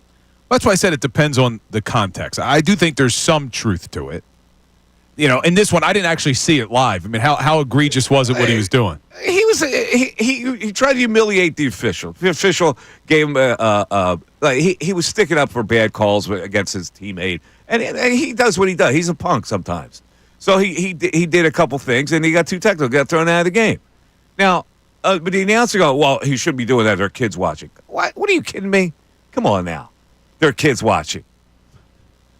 Really, I just don't get it when people bring this up. You can't act like the kids watching. You're not. Professional athletes are not there to raise your kids. All right? They are what they are. In fact, you should get a better reality impression of what they are if they do something like that. And the parents should come in and go, you see that? You don't do that. Yeah, that's a valid point. But Trae Young should have the responsibility for raising someone's kid. No, but I do think that when you are a professional athlete, there are some things that come with it. Like, you can't just be the same person that you're almost saying, well, that's just how he always was. You're in the heat of battle. You shouldn't be censoring yourself nor can you actually censor yourself if you're in the heat of battle that some kid is watching on TV and you have to act accordingly. Yeah, in the heat of battle, I get what you're saying. That's why I said it depends on the context, because I do think some of the things they do off the court or off the field, you are a public figure now that does have all of the eyeballs from kids. Like, the whole Jay Morant thing is a little bit Jay? Did I call him Jay? Jay Morant. Ja Morant. There's a reason why they're trying to stop that. And that's not just, that's how he's always been. Bill, listen. If I speak to a class, I can't say the F-bomb, right? So your thing with Utley or whoever else does it, I just don't believe that when there are children present right there in front of you, there is no reason to say the F-bomb. There's none. All right? In a televised game, you can't possibly speculate that there are kids watching you. No, I understand that. That's why I said it depends on the context. Challenge me of it. It depends on the context. Was that what you say about Chase Utley? Because it depends on the context. It depends on the context of what you're referring to. You were trying to make me look silly. No. What I'm saying is in that moment, I didn't see what he did. But, yeah, there are times like when Chase Utley's doing it. Yeah, let's see exactly what he did. Everything I'm reading, it wasn't that bad. He didn't curse, right? He didn't curse. Let's see. Under 5 minutes to go and the game no longer in doubt, Young stopped the ball that was being rolled to the official. He then pulled away from the official again. So following that, Young, and then he was ejected. He pretended to pass the ball to the official before dropping it on the ground on his way to the locker room. That's what he did. Now, it's a bratty, punky move, but like Brian Anderson, that's a bad look. No reason to do that. There are kids watching. Are you kidding me? Come on it's now. probably a little much. All right. Probably a little much. But then, I don't know why this just jumps into my head. Remember when Randy Moss mooned the crowd at Lambeau and Joe Buck said it was the most disgusting thing he's ever seen or whatever the language he used? It was, in that instance, what are your thoughts on that? Did he actually moon the guy or did he fake mooned it? He, mimicked doing it. He mimicked doing it. Yeah. But Joe Buck lost his mind. He did lose his mind. I didn't lose my mind on that.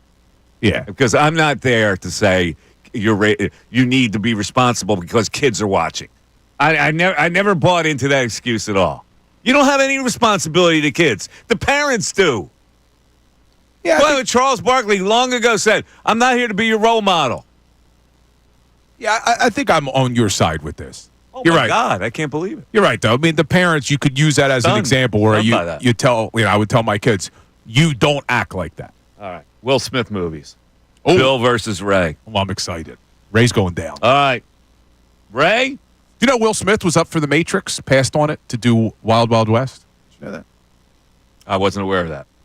Gave it to Keanu? In any event. Ray, is this a Will Smith movie? Roman J. Israel Esquire. No. You're saying no, that is not a Will Smith movie. Not a Will Smith movie. You are correct. Woo. That, in fact, was a Denzel Washington movie. Denzel. All right, so now, Bill, is this a Will Smith movie? Minority Report. No. That was Tom Cruise. That is correct. So 2 bops. Bill gets 1. Ray gets 1. It is Bill 2, Ray 1, and now we have a caller who also would like to play General Knowledge. It's Ryan from Philly. Ryan, you're on 97.5 The Fanatic. Hello, Ryan. Hello, Ryan. You're on, buddy. Yeah, thanks. No, I wanted to call about the pandering. Mm-hmm. Go ahead. I love this topic. I think I'm kind of numb to it now. But because every time he gets the chance, he does it. And it's all about his brand. So if he's having, a horrible day at the plate, a horrible week at the plate, he'll bring that up. And he knows that people are just going to kind of fall in love with him over it. So I think he just kind of goes over the top of it. So you don't really like it that much. You're on to it by now. Well, it doesn't bother me anymore. It doesn't bother me. It doesn't bother you. I'm a season ticket holder to the Sixers, so nothing really bothers me anymore. I'm kind of numb to a lot of things. So, I mean... you brought up another topic. This is fantastic. Did you go to all these games this year? No. I usually go to half of the games anyway, and then my daughters and my son. So, I heard you on Monday, and I couldn't get through, about just, having people just go to the games. So... Yeah. My son said to me, "Can I bring my girlfriend to the game?" And I said, are you sure you want to do that? And he goes, I said, does she like basketball? He goes, she's never been to a game. She doesn't know anything about it. I said, perfect. And I said, here you go. So she loved it because she had no idea what was going on. Let me ask you one more question.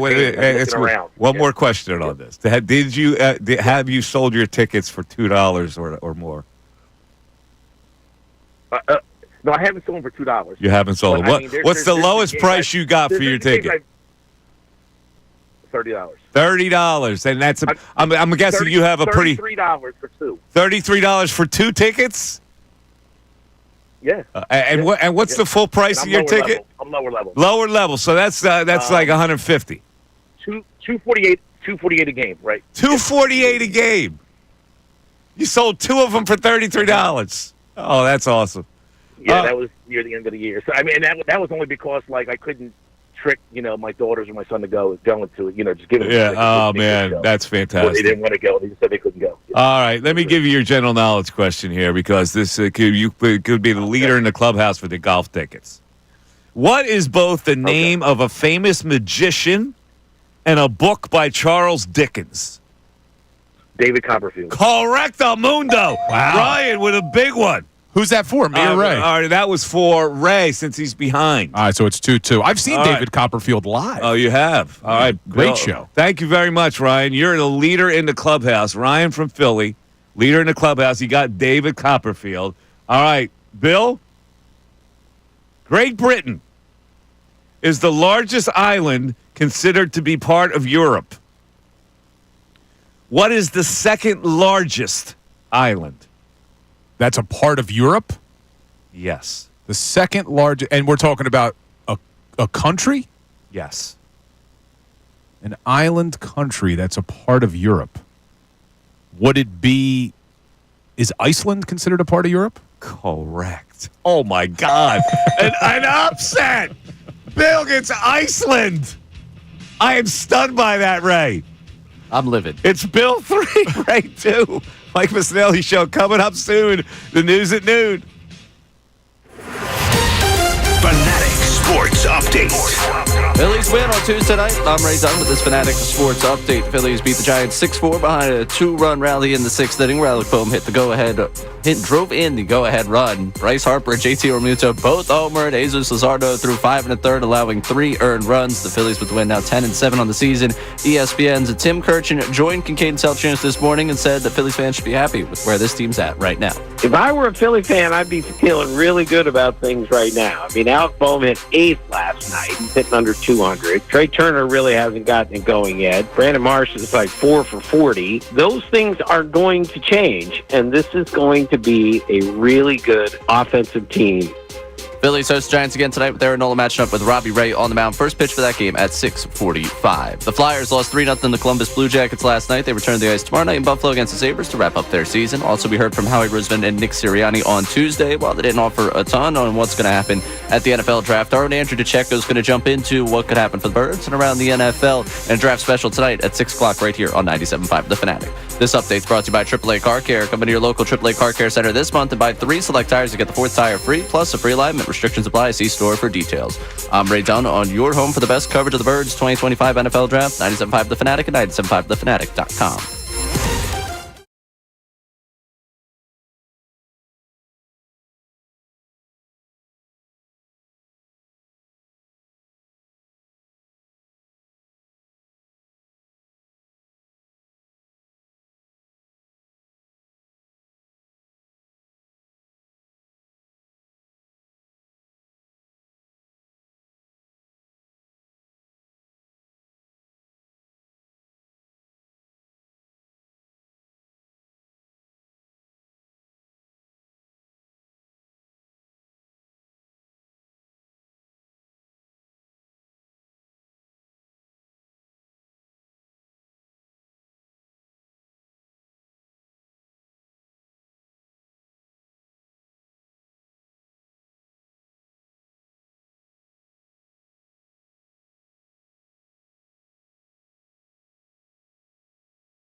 11:58, Mike Missanelli Show. A lot of stuff we have gone over today, including the Phillies and what they are. The Phillies are what they are.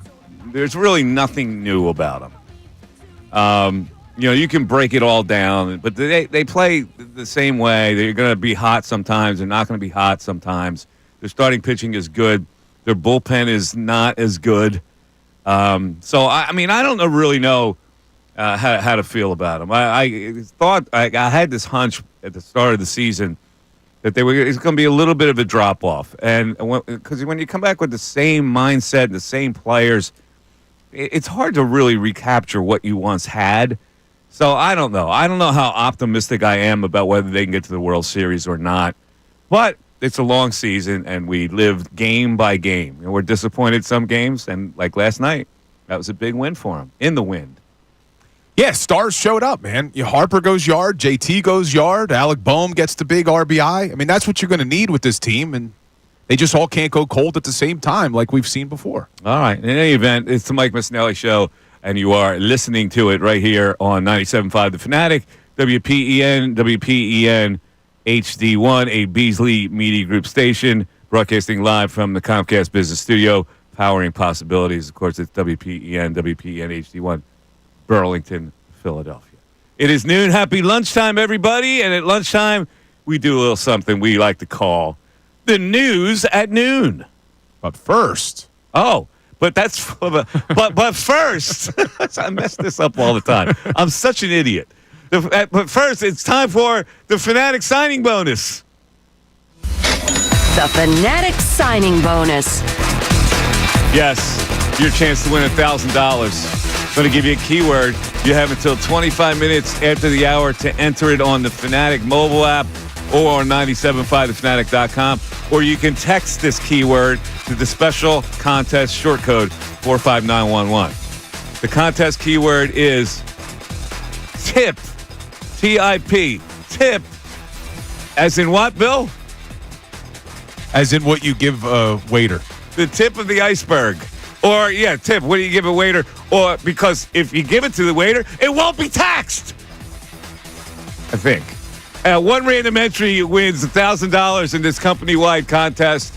Each winner gets a call from Beasley, so be sure to answer your phone. Contest rules are at 975thefanatic.com. The Fanatic signing bonus is sponsored by Live Casino and Hotel Philadelphia, voted best casino in PA by Casino Player Magazine. 5 chances to win each weekday, 8, 10, 12 noon, 3, and 5 p.m. Good luck to you. All right. Now, ladies and gentlemen, it is time for a little something we call the news at noon. There's a whole lot going on in this world. It's time to catch up. Here's the news at noon. 97.5 The Fanatic and 97.5thefanatic.com. Yes! Producer Ray Dunn assembling 3 fascinating tales for the news at noon. What do you got, Ray? All right. We will begin with something I think all of us wondered when we saw the Luka trade. Well, I guess long after, because first you're wondering why anyone would do this in the world. But eventually you wonder what it was like to be a part of the Mavericks and be a part of the teams as this was happening. Very interesting. Quentin Grimes going on young man in the 3, because he used to be old man in the 3, and now JJ Redick's got a coaching job because, Well, who's the young man? They do like a rotated cast of characters they have come on. Quentin Grimes was this week's cast of characters that he got a chance to go on with. I think it's the old host that used to go with JJ. I forget the guy's name. Right. But Grimes detailed what it was like to be with the Mavericks at the team hotel as the trade went down. I was in my hotel room in Cleveland. I had just ordered some room service. I got chicken wings. I'm chilling. It was funny, you know how you got your friends that if one of them was calling you, why they calling me? I should probably pick this up. And then when the trade happened, around 11:30, and then my man's calling me. I'm like, why he calling me? I should probably answer this real quick. There's a FaceTime, and all I could hear him was his audio wasn't working, and he you traded Luka. I'm like, what? He Luka got traded. I'm like, stop playing with me. He what you mean Luka got traded? And I go to Sham, then it's Luka for AD, and then it was funny. I heard 10 seconds later, all I hear in the hallway is hey yo, what the? And I'm I look on my door, and it's Najee, D Live, I think PJ, and then we just looking at each other. We hey yo, what the? just happened? D Live is like, yo, what's going on, man? I'm like, bro, I have no clue what just happened. But the funny thing is, we had got a text around like 9:30, mandatory players and staff meeting. We like, what the hell? Like, that mean like, oh, somebody getting traded. Like, something must have happened. And so that happened. But not once I heard the AO, like, what the I was like, oh, yeah, like, this is really crazy. Ironically, it was the same reaction that he said when he got traded. well, what the... I can imagine that would stun members of a team when a player of the magnitude of Luka is traded. It's like, well, you ain't safe. So I think everyone in the world, like everyone in the NBA world, if Luka could get traded, you should feel like outside of LeBron, KD, like. All right, so this was like he was talking about at night. He ordered those chicken wings at 11:30. Yes. Chicken wing diet at 11:30. Well, we went through this before. You remember at the beginning of the season when Joel Embiid, Maxey called him out? Yeah. And the story was like, after the game, they were sharing a plate of chicken wings. Yes. It's like, wait, I thought he was trying to get in shape. The chicken wings are late at night. I guess it's a good protein, snack I guess. Good protein. Yeah, I used to order room service a lot when I was on the road covering stuff. It's so bad for you, man. I like you get a cheeseburger deluxe at like 11:30 at night. See, now, I've said some controversial things on this show. This may be one. I think wings are overrated. I'm not a big wing guy. Yeah, I used to like the wings. I don't. They got to be cooked the right way for me. Like they got to be fall off. Like I can't. Wings normally are not cooked enough. Yeah, I see what you're saying with that. You got to cook them. You got to cook them for a long time too. Like you got to slow cook them. That's the way wings go. But if I'm going to do wings, though, I do like the, what do they call them? The flat. I like the flat. You like the flats better than the drumstick? Than the drumstick. Why is that? Why? Because the drumstick has more meat. I don't like it. I don't know. I don't like having to eat it off of the drumstick. Really? I prefer the flat. I don't know. But most people do prefer the flat, which I thought was a very unusual. But I can't tell you the last time I had wings, man. I don't. That's not something I'll get. It's not a go-to. I made some for the Super Bowl, but I cooked them for a couple hours. I slow cook them. I get them nice and tender. What kind of sauce? You go hot? Oh yeah, I go Louisiana hot sauce. See, I like the hot and honey, like the little hot and sweet. Crystal Louisiana hot sauce. Interesting. Everything else is a cheap imitation, I think. Well, anyway. What's next? All right, we'll keep it here with the Mavericks. We have no audio for this because none exists. And this is one that I think really will strike a nerve with Mikey Miss, the journalist here. Nico Harrison decided to call a press availability to a select group of Mavericks reporters. And for all those that are saying who's Nico Harrison, that's the general manager that traded Luka. Called a select group of reporters with no ability to have cameras or anything to record audio, and spoke with them about the deal. Reportedly, what he said in there is that he still has no regrets about the trade, and once we win, we'll change your mind. I know we talk about how bad things are here. Is there anyone right now in worse shape in terms of league perception than Nico Harrison to call a press availability to select members of the press and not allow yourself to be recorded? Well, I actually don't mind the strategy because he's probably the media members are the most important ones that cover the team that are most listened to or whatever. And he's trying to cultivate a relationship with them where they trust him and they won't report on stuff that and they're in a position where they go, oh, he may give me a tidbit of it. But let me ask you a question about this. Was this completely off the record? Or could they have reported what he said? They could report what he said. They just couldn't record it. They couldn't record it. All right, well, that's okay. I really don't have a problem with that. Why do you have a problem with it, Ray? It's weak.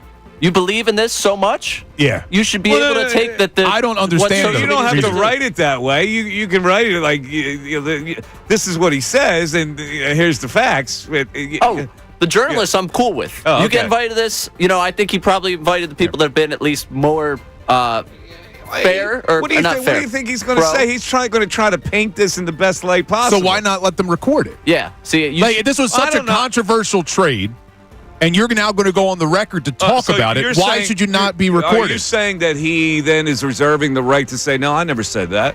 I don't know. Why else would he not want any video or audio? I can't speak to that. But if you've got, I don't know how many, 10 media members that are going to report that he said once we win, we'll change your mind, and he has no regrets on the trade, that's what they're reporting. So he puts himself out there. Let me change the scenario.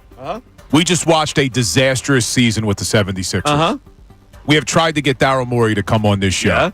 What if Daryl Morey said, listen, I'm going to meet with a select few of Sixers reporters. You can't record me. I want no audio. I want no video, and I'll explain what happened. Well, what changes? You're still reporting what he said. You would be okay with that? Wait, well, I don't understand why. I would lose my mind if Morey did that. Why would the video, if you're quoting exactly what he said, and what he's saying is foolish anyway, because he said at the press conference the stuff he was saying was nonsense, you report that speaks for itself. Yeah, but Morey and Nurse just met with the media, and it was recorded. Visually recorded, audio recorded. I don't know why I couldn't imagine that not being recorded. I don't know why he wouldn't want it recorded, but if you're reporting it, what's the difference? He doesn't want it to be circulating social media. Okay, so it's the social media thing he doesn't want. But the reporter then can put it on social media. Like, I don't understand what his motivation would be. It doesn't carry the same weight, though. Reading something he said over the airwaves is not going to hit the same as hearing it coming from his mouth. All right, maybe he's trying to protect himself from that. I don't know, but to me, if serious journalists are going to report that he's going to say he has no regrets on the trade, and once we win, we'll change your mind, it speaks for itself. Either that's a foolish statement or maybe it comes true. So be man enough to put it on camera. All right, whatever. All right, last one for you here. Mike, I'm warning you. You might have to do some mediating. Okay, what do we got here? Charles Barkley was asked on Jimmy Trader's podcast about Stephen A. Smith running for president. And your two friends, I can foresee a world in which they're quarreling over this one. And now here's Stephen A. is about to run for president, depending on what. Jimmy, knock it off. Knock it off. Stop it. Stop it. Would he not get your vote? Stop it, Jimmy. Come on, man. You know I love you, man. Knock it off. Stop it. I mean, listen, I'm not the one doing interviews every day going, well, if I have to run, maybe I'll run if the Democrats need me. The Democrats are a mess. I mean. Yeah, calm down, Stephen A. And Stephen A. is one of my friends, but I'm like, yo, man, come on, man. Stop it. Come on. I mean, if he had to start out as a joke and he started taking it serious. Come on, man. Just all I would say is knock it off. That's the best way to phrase it. I don't know why I'm in the middle on this. I actually kind of feel the same way Charles feels about. Like, I think it's a really catchy, splashy thing that Stephen A. Smith wants to run for president, but I think it's really kind of unrealistic. And so Charles, who speaks his mind, is kind of saying the same thing. It's kind of unrealistic. It's just kind of a splashy talking point, but you can't seriously think that Stephen A. could run for president. Stephen A.'s getting some pub from it, though. Yeah, he is. But it's like, Stephen A. Smith said to LeBron, stop it. Charles just said to Stephen A., stop it. So everything's even.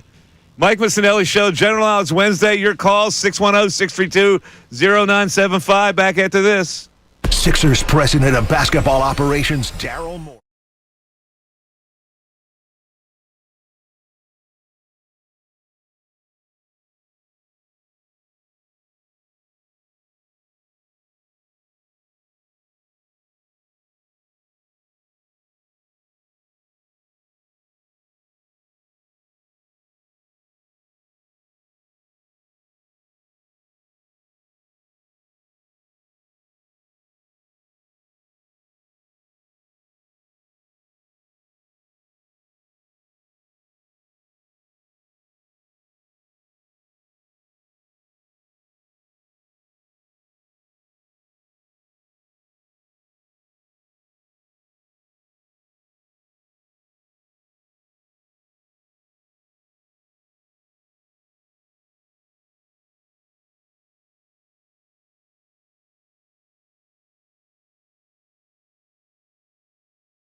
Missanelli Show, 97.5 The Fanatic, 12 o'clock hour, brought to you by Service First HVAC, offering 0% financing for 48 months, rebates and tax credits up to $4,300 when purchasing a heating and cooling system.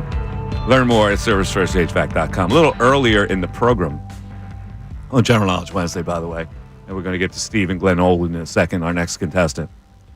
We talked about Bryce Harper and the concept of him pandering and whether people are starting to lose maybe a little bit of luster for Bryce because he goes over the top to pander. And Bill Colarulo is one of those people who's getting slightly annoyed by Bryce doing some pandering. And he pandered last night after the game at his locker when being interviewed. He talked about how wonderful it is to be playing baseball in this kind of Philadelphia climate. Here's what he said. I've said it a lot, man. I just want him to enjoy the game, and enjoy the game that he plays.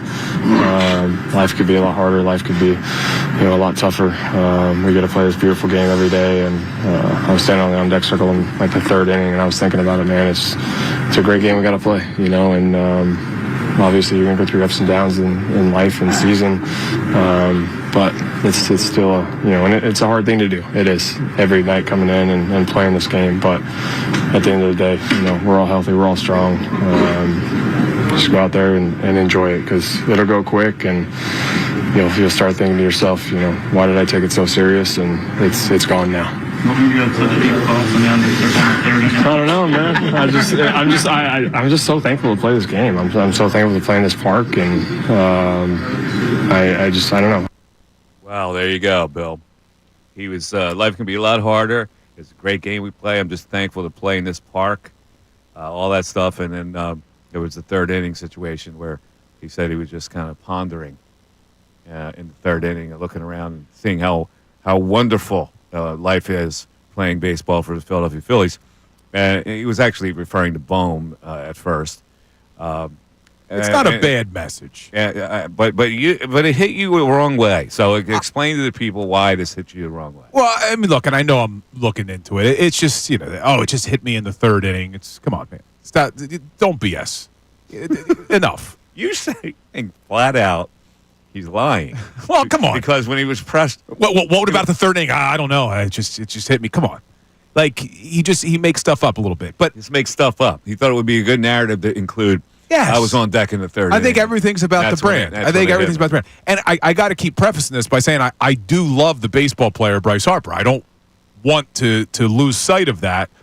But at the same time, it's the pandering that goes so over the top that fans are reluctant to ridicule. Like, I feel like any other athlete, maybe even any other Philly, who would have come to the plate and did a gender reveal and then struck out would have been ripped. Well, that gender reveal really has you. Well, it's because has you miffed. It's no one said. Explain the gender reveal. Like, how did this transpire? This gender reveal, because I'm unclear how he got the message. So apparently, Bryce and his family did not know the gender of their fourth child. Trey Turner was told by somebody that it was going to be a boy.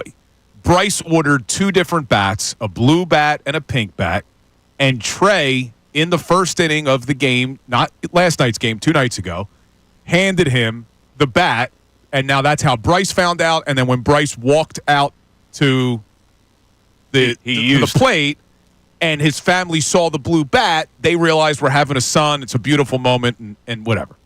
And it is. It's a great thing. Like, congratulations, they're having a baby boy. Awesome stuff. I did a gender reveal with my wife for close family. I just think there's a time and a place, and I don't think that you do that at your job where you make $330 million and then proceed to strike out and no one says a word about it. It's all over MLB.com as the coolest gender reveal in history. Come on. First of all, it wasn't that cool, all right? It was just a blue bat. But secondly, it's just, I don't think that you do that as a leader who literally just said you play for the name on the front, not the name on the back. It was just another look at me moment from Bryce, and that's fine if you like that kind of stuff. But I also think that we should be real with ourselves. If that was another athlete who did that and then proceeded to strike out, we would rip them to no end. but Bryce has immunity, or he did. I think people are starting to come around a little bit. You think people are starting to come around a little bit? What's the chat saying? Is the chat saying that? Are you getting indicated by the chat? So Dave, who tells me... We'll go to our text board in a few minutes. But Dave said this is 100% pure hater on Bill's part. Yeah, I'm being called a hater in the chat. Well, the pro Bryce Harper athletes are going to call you a hater because they're never going to... Well, the gender reveal, I'm not really sure how I don't see... I'll stop it by saying I think gender reveals are ridiculous anyway. Before we get to the Harper one, I just don't understand them. 610-632-0975. Steve from Glen Olden will be the next one, the general knowledge question. Who is he playing for? Who was our last... Who was Somebody's got to play for Bill, so... All right, so Steve's playing for Bill. Yeah. All right, that's coming up. Don't miss it. Mike Missanelli Show continues.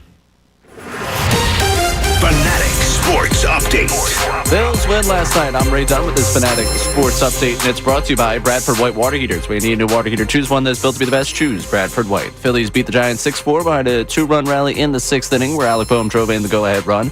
Harper and Realmuto both homered in the win. Jesus Luzardo threw 5 1/3 innings, allowed 3 earned runs. Phil's now 10-7 on the season. ESPN's Tim Kirchin joined Kincade and Salciunas this morning and said that the Phillies fans should be happy with where this team is at right now. If I were a Philly fan, I'd be feeling really good about things right now. I mean, Alec Boehm hit 8th last night. He's hitting under 200. Trey Turner really hasn't gotten it going yet. Brandon Marsh is like 4 for 40. Those things are going to change, and this is going to be a really good offensive team. Phillies host the Giants again tonight. Aaron Nola matched up with Robbie Ray on the mound. First pitch is at 6:45. Flyers lost 3-0 to the Columbus Blue Jackets last night. They return to the ice tomorrow night in Buffalo against the Sabres to wrap up the season. We heard from Howie Roseman and Nick Sirianni yesterday, and they didn't address a ton of what they're going to do in the draft. But tonight you get a chance to hear a lot about what's going on in the draft with our own Andrew DeCecco hosting a draft special on the Fanatic at 6 o'clock. This update is also brought to you by ExpressPros.com. Make hiring easier with the workforce experts. Let the people at Express Employment Professionals find you the right fit. Hiring is about people, not algorithms. Visit ExpressPros.com. I'm Ray Dunn, the home of the 76ers and the Flyers. 97.5 The Fanatic and 97.5thefanatic.com.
All right, I just unblocked Mechanical Gumbo. Whine into Bill. People insult you, right? And then you block them, and they get all butthurt. They go, well, you deserved it. You deserved the block. I don't mess around. You want to be rude? You're out. Yeah, he thought he was being funny. You didn't like it. That being funny. Is that being funny? Mikey's hairpiece is going to blow off. Is that being funny? No, but I've seen meaner. That doesn't even make any sense. I've had meaner comments. We looked at the blocked list before. I haven't blocked anybody. But you haven't, and that's your prerogative. You come at me, man, and you come at unreasonably insulting, you're out. I don't need it. I don't need it in my life. I need nothing but positivity in my life at this point. So we actually put up a YouTube poll on that. Brandon put up, should Mike unblock Mechanical Gumbo? It actually came in, no, 53%. So I shouldn't block Mechanical Gumbo because people don't like to get blocked because the same thing will happen to them. No, unblock. So they want leeway. Unblock. Unblock? 53% said no, you should not unblock. I just unblocked the guy. We'll see. I give him another chance. All right, we'll see. Hopefully it says he's described as an entrepreneur. Also, Bill, you and I block people very different. We need every follower we can That's what get. I'm saying. Like, Mike has more people blocked than you and I have followers combined. No, and this is probably a shot at me, too, because he says only real MFers can be self-deprecating. Oh, so you're not a real bleeper. I guess that was pointed at me. I guess, hey, Mechanical Gumbo, you're on very thin ice, brother. Wait a second. It's not self-deprecating if someone else is making the joke about you. Yeah, I guess you're right. I guess he's saying I'm not real because I'm not self-deprecating. That's what he's meaning. That self-deprecating would mean I would take the joke. I understand what he's saying. I'm saying that he's the one making the joke targeted at you. Exactly. It's not for you to be like, oh, yeah, I'm going to internalize. Yeah, I get it. Yeah. Look, so it's also inaccurate. I unblocked him.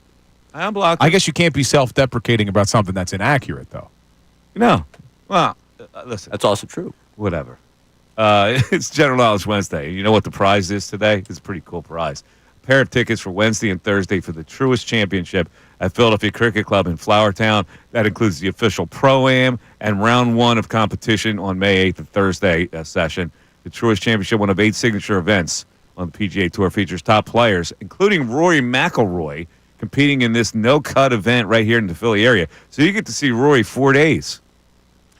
I think that Rory is going to go on an absolute tear now that the monkey's off his back. I would pick him in every tournament the rest of the way, and you're probably going to come out of it making a lot of cash. Yeah, and if you win today, our promotions department will email you with the prize release form and more info. So all you got to do is answer a question correctly today, and you get in the clubhouse as one of the leaders. All right, it is time to go to Stephen in Glen Olden. Stephen, you're on 97.5 The Fanatic. How you doing, buddy? What's up, guys? How's it going? Good. How you doing? Yeah, I was going through the Phillies social media stuff today, seeing Bones' single RBI hit yesterday to tie the game, and it doesn't make sense to me how our fan base can just knock on this guy for week after week, and then he gets one hit, and people are starting, oh, he's back, he's hitting again. I haven't heard anybody say that, by the way.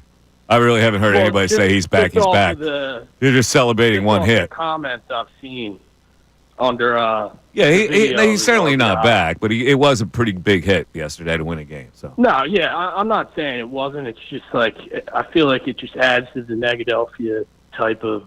Well, let me ask you a question: How are you supposed to treat a guy who is not performing very well offensively, but also has this pout thing going on, which turns people off? How are you supposed to treat him?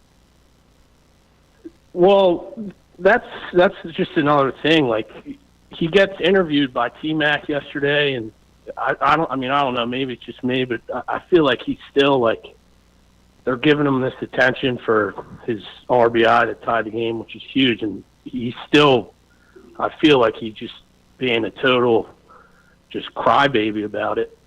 How is he being a crybaby? I'm not where you're sure where you're going here. I think you were blaming the fan base for getting on him, but yet now you say he's still being a crybaby. Straighten me out here. I think like the fan base is just it happens throughout all 4 sports where these guys struggle and then one thing happens and hold on one second. Hold on one second. You're saying that we're too hard on players, and yet you just got done saying that in his interview he sounded like a crybaby. You're confusing me, man. That's pretzel logic here. It's just I don't know. His attitude hasn't changed at all. But yet you're saying we're unfair to him. I mean, I guess. All right, bro. No, it's all right. I got you. Let me give you a general knowledge question because you're playing for Bill now. Yeah. All right? You're playing for Bill. This is from the Wonderlic test that is given all these NFL prospects before they go into the league. Which of these words doesn't belong? Arrogant, disdainful, haughty, or miserly? What was the third one? Haughty. Haughty.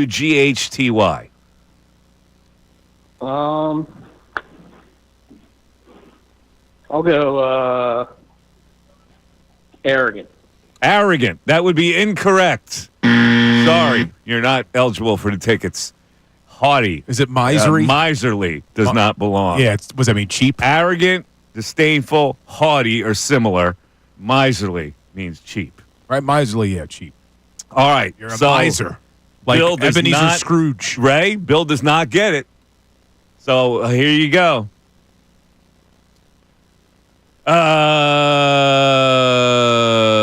Okay, here it is. Every other Friday, Ray, Kevin is paid $3,000.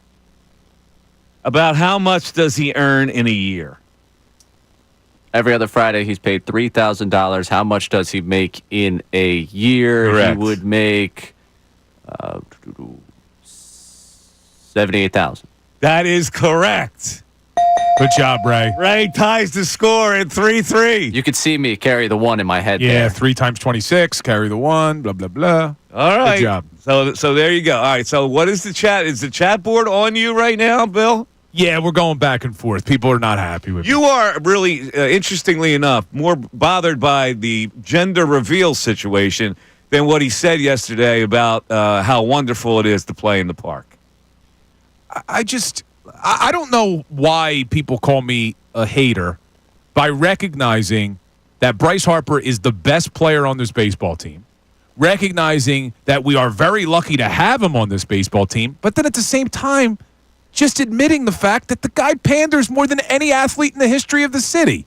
Like, I don't know why that makes you a hater. The guy panders. If you had Bryce Harper one-on-one behind closed doors like Nico from Dallas wants to do his press conferences, and you said to him, yo, bro, you're pandering a little bit, right, Bryce? Like, you know what you're doing. He'd be like, oh, yeah, bro, I know what I'm doing. Like, there's no doubt he doesn't know what he's doing, but I don't know why that's a bad thing to point out. Like, it doesn't mean you have to hate the guy. You don't think he knows what he's doing? That's what I'm saying. Of course he does. Oh, of course he does. I'm saying he would in admit a quiet it to moment, you. if Trey Turner, man, I know.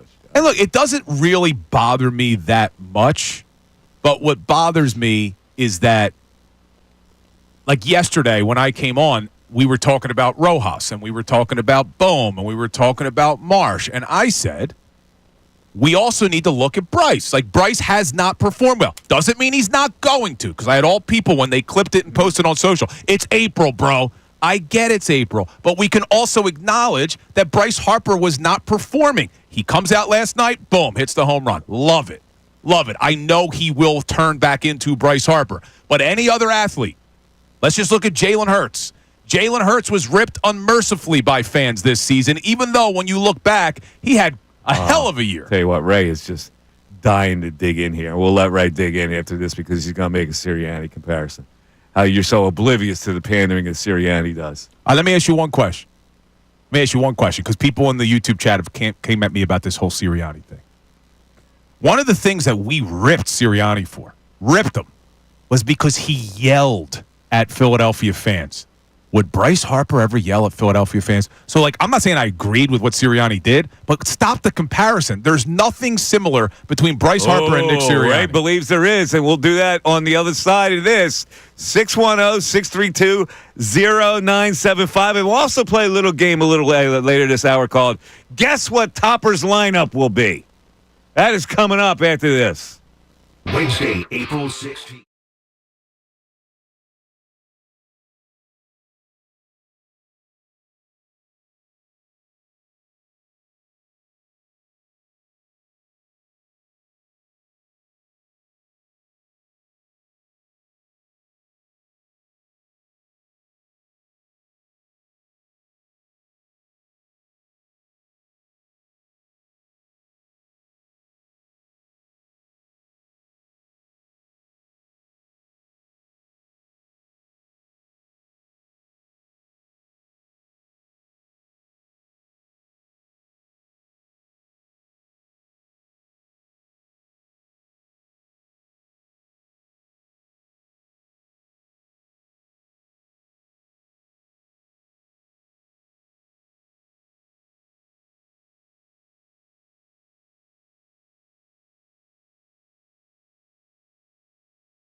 .97.5 The Fanatic. All right, let's get back to this conversation because I believe that Ray has a different opinion than you regarding this Bryce Harper thing.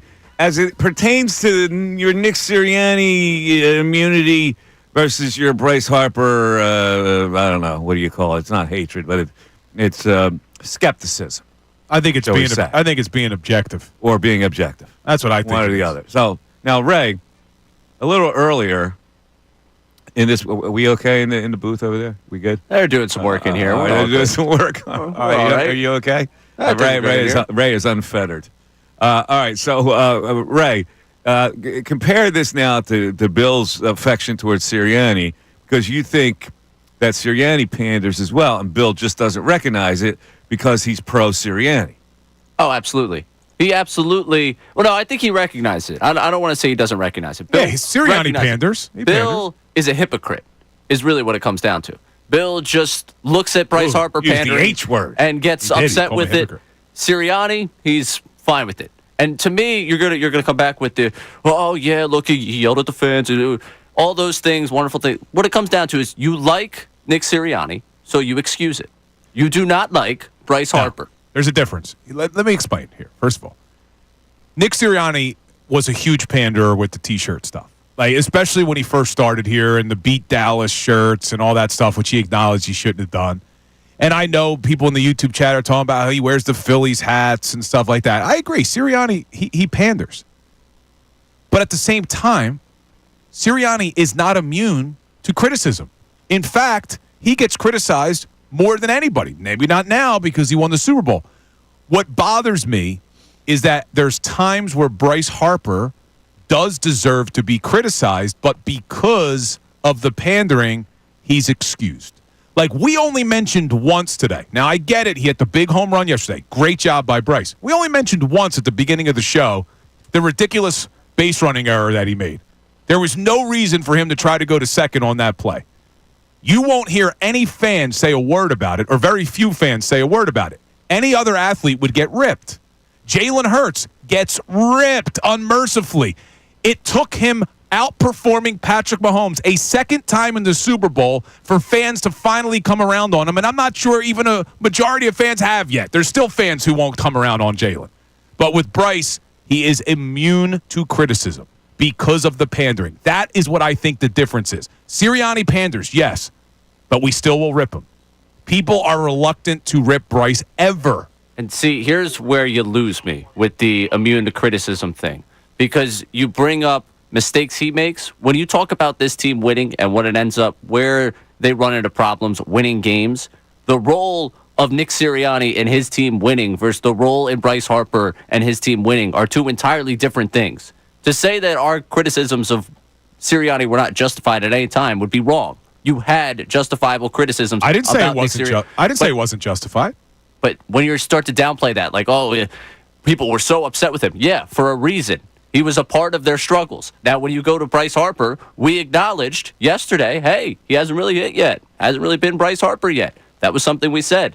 You want to know why we don't go over the top with criticism? Because you found out last year when you went after him and he hit 3 home runs that he's going to show you up. Or yesterday when you started talking about him, he's going to show you up again. See, I don't think that is. But I don't think that is showing me up. Like, see, here's the difference. I think you could be critical of a player when they're not playing well, but still acknowledge that that player is one of the best players in baseball.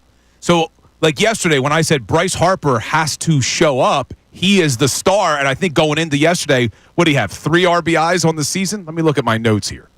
So yesterday going in, Bryce Harper had 5 RBIs all season. He was hitting 246. And I said, look, Harper needs to show up. And yesterday he does, and he hits the home run. Doesn't mean I hate Bryce Harper. It's just doesn't mean that I don't think he's going to have a good season, but I do think it's fair when we react every day and we look at the way people are performing to be able to say, look, Bryce Harper needs to be better. I think your standards, though, are out of whack. Like, I think you hold Phillies players, because I don't think it's just Harper, to a different standard you would hold the Eagles. I think I don't know about Eagles players. I think it's definitely Sirianni. Well, the Sirianni is the prime example here, because I want to just. You stood by, and I criticized him. I know you're going to say it, so it's okay. I've ripped Sirianni several times for his decisions. I understand. Sirianni, when he has an emotional outburst, by Tuesday, you're back on his side. By Tuesday. Bohm goes through a slump and looks frustrated, and it is a front-page story in your mind all the time. Let me ask you a question. Sirianni has the emotional outburst, since we're making the comparison. Sirianni has the emotional outburst week 5 after the Cleveland Browns game, and we all ripped him, as he rightfully should have been ripped. Do you think that Sirianni's personality changed after that down the stretch that helped him win a Super Bowl? Did his personality change? Did he learn 100%. from that? Yeah. Okay. Alec Boehm, last year, sulked and sulked to the point where he had to get benched in the NLDS. He comes back this year. Did you think his personality changed? Did he learn from what happened? But I think if you're watching him, so that's why I'm going to rip him. I think if you're you watching got to him, learn. If you're watching him right now, you can see every time he makes a mistake, he is so conscious of what his response is to it that I think he's at least giving effort in trying to change that. And I can't project that by October that's fixed, but he's trying to make a change to it. My point in this is not that there are not flaws with Bryce Harper, with Alec Boehm, with anything with the Phillies. Is that to listen to you sit here and complain about someone pandering or to complain about this, you have to realize the island you put yourself on with other thought processes that don't line up. Let me ask you. Have you heard me say a negative word about Alec Boehm today? I actually said off air before the show, I loved the way he handled it yesterday. I loved how Boehm handled his post-game press conference yesterday. I liked everything that Boehm said. He came up with the big hit. I thought his body language was better. Me and Mike talked off air a little bit yesterday. Boehm doing a really great job in the field at third, something he has really grown since he came into the league a few years ago. So, I just don't think that because I defended Nick Sirianni in coming back as the head coach, that now somehow makes me let me interrupt here because we have to go to a break. I will say this, Bill. To Ray's point, you are definitely more hands-off when it comes to football criticism than you are with basketball and baseball. I will definitely say that. And in that light, maybe your glasses are colored towards that a little more than it would be for football. Let me say one thing before, because I know we're up against it.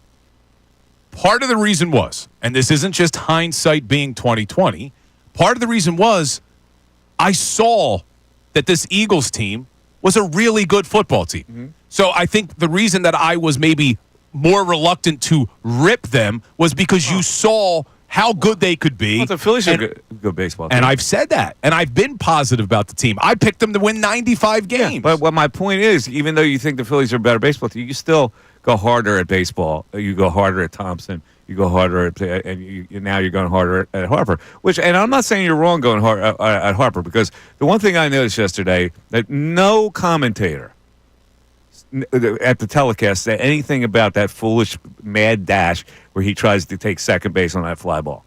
Not McCarthy, whose responsibility more is more to the color analyst Ruben Amaro, did not say boo about that. Yeah, they won't. And that's, they should. 610-632-0975. We're back after this. Fanatic Sports Update.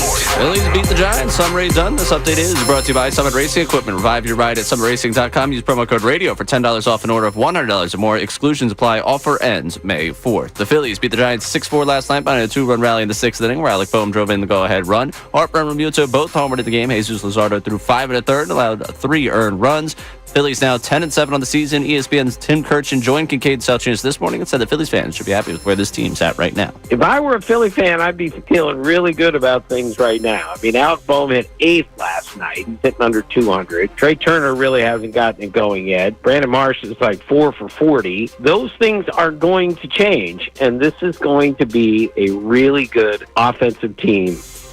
Phillies host the Giants again tonight with Aaron Nola matching up with Robbie Ray on the mound. First pitch is at 6:45. Flyers lost 3-0 to the Columbus Blue Jackets last night. They return to the ice tomorrow in Buffalo against the Sabres to wrap up their season.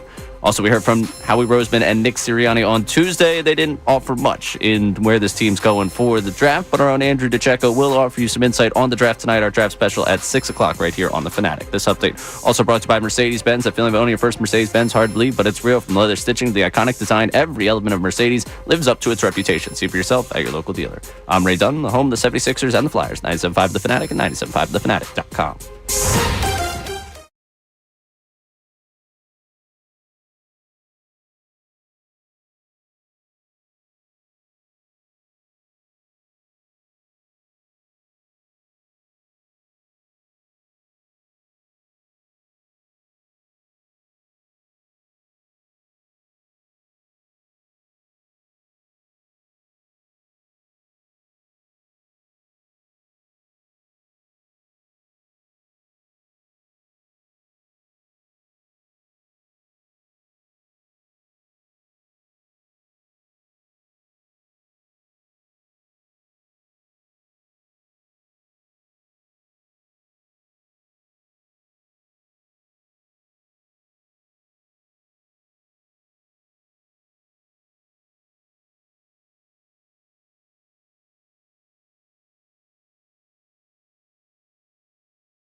Missanelli Show, 97.5 The Fanatic. In the 1 o'clock hour, we're going to do some possible predictions for the NFL draft and who might be there when the Eagles select or whether they'll trade out. I don't know. But if they select and stay there, there could be some really good players for them. 610-632-0975. It is General Knowledge Wednesday, and our next caller on the line is Nick from Ewing, who is playing for Ray. Nick, are you there? Yes, I am. Nick, how are you, buddy? I'm good. Can't complain. All right, talk to me about what you wanted to talk about first before I give you the question. Yes. So you guys were talking about Bryce Harper and him being too immune to criticism, and in a way, I do agree because one, with the criticism, I think it's because he hasn't gotten that championship yet. He's been there, but he just doesn't have that ring yet. And if you look at other athletes in other sports, like guys like Jason Tatum, who was immune to criticism before he got his ring, LeBron, same thing. But he silenced the critics. So I think in a way, Bryce Harper, when he delivers a championship to the city and to the team, I think that's when he will silence the doubters and the critics to an extent. I don't know if you guys agree. Well, I don't. You gave me two conflicting thoughts here. You're saying that he won't get criticized until he wins, and I'm saying the fact that he doesn't win is what normally engenders criticism. He hasn't won yet, so you should be. He's not, but we know he's not criticized. He has cultivated a landscape where he's not criticized in town. It's definitely everybody wants to be on his side. Everybody wants to be his friend. There's no question. That's the way the announcers treat him. If you ever seen their interviews with him, it's like they never go into anything that's ever going to be negative with him. And last night, a classic example, bonehead play where he gets thrown out of second base. The analyst, Ruben Amaro, should say, "Yeah, that's not a good play, Bryce." But they don't want to do that. The guy has cultivated immunity. I think it's amazing, really. But that's what Bill is saying. Bill is saying he panders because that's how he has earned that immunity by pandering. Yeah, that's fair, but I think when you win a championship, you silence all that, do you? Or silence what? He's not getting criticized now. He's not getting criticized. That's what I'm saying. What are you silencing? Well, you're silencing the critics outside of the Philadelphia sports. Well, who criticizes them? Have you heard any? ESPN, well, who was criticizing Bryce Harper? Nobody's criticizing him, really. I heard Stephen A. one time, and even Stephen A. It's very infrequent. Whoever's criticized is very infrequent, and he gets universal acceptance. But look, I will say this before you get your general knowledge question, and I'm the one. By the way, you're listening to WPEN and WPEN HD1, Burlington, Philadelphia, a Beasley Media Group station, broadcasting live from Comcast Business Studios, powering possibilities. Now, I just want to say this though. And I'm the one who's saying he's immune because he panders. I also think a part of it, to give Bryce Harper credit here, is because he has shown up more times than not in the postseason. Like in the big moments, the showman has showed up. So no question. I think that has helped as well. He's not the sole reason they're not getting over the top. Totally get it. All right, let me give you a general knowledge question here. It's the Will Smith movies. All right, so if I give you the movie 7 Pounds, is that a Will Smith movie or not? Yes. That is correct. Yes is correct. So you were playing for Ray. Ray suddenly takes the lead here. All right. Bill, it's your question. Bill, let's go with the movie Fences. No, Fences was Denzel. That is correct. So Bill ties the score. Oh, we're in a death match here.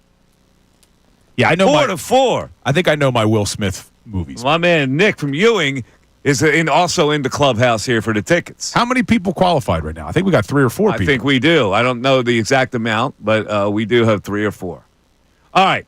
So the draft is coming up next Thursday. And, you get all kinds of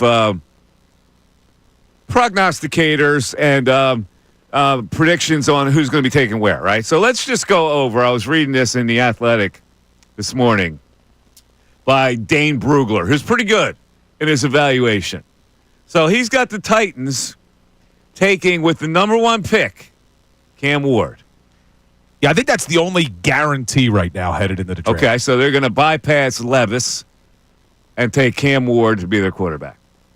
2, the Cleveland Browns are taking Travis Hunter, wide receiver cornerback, who just said he doesn't want to play for a team unless he can play both ways.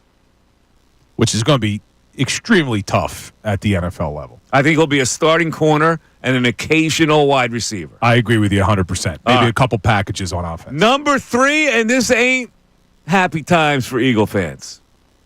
I know, it's bothers The New York Giants with the number 3 will bypass a quarterback and take Abdul Carter, the edge rusher from Penn State. How you feel about that, Billy? I would prefer them not to do that. You got Micah Parsons with one team. You got Abdul Carter with another team in your division. Now, I think that's probably going to be the way they go, Abdul Carter. However, a couple things I just saw. So they're having a private workout for Shador. So there's a chance that maybe they reach a little bit for Sanders. But then I also saw Joe Shane, everybody's favorite GM, said today they've been taking calls on that 3rd pick. So who knows? There is no way that I would not take him at 3.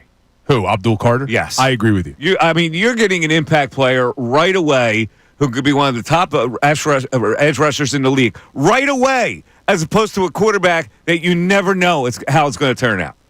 And by drafting him in the 1st round, you pretty much control him for 5 years. I would say the same thing. But this is the hard part. When you're looking for your quarterback of the future, it's not Russell Wilson. It's not Jameis Winston for the Giants. Do they reach for a quarterback? Now, the reason I think they won't is for the exact reason I've said why I love what Howie Roseman has, the job security. Joe Shane drafting a quarterback that's not going to help him this season doesn't help him and Brian Dable keep their job. So I think you're right. They probably go Abdul Carter because he helps them win some games. It's such a no-brainer. It's ridiculous. Shador Sanders, I don't know about him, but there are question marks on him. If there are no question marks on a quarterback, you take the quarterback. If there are question marks, then you can get a quarterback down the road, even if you burn this year. And next year, look for the quarterback, or you can get one in the 2nd round. You could take that kid that everybody's comparing to Bo Nix, Jackson Dart, and cultivate him like Bo Nix. All right, number 4, the New England Patriots.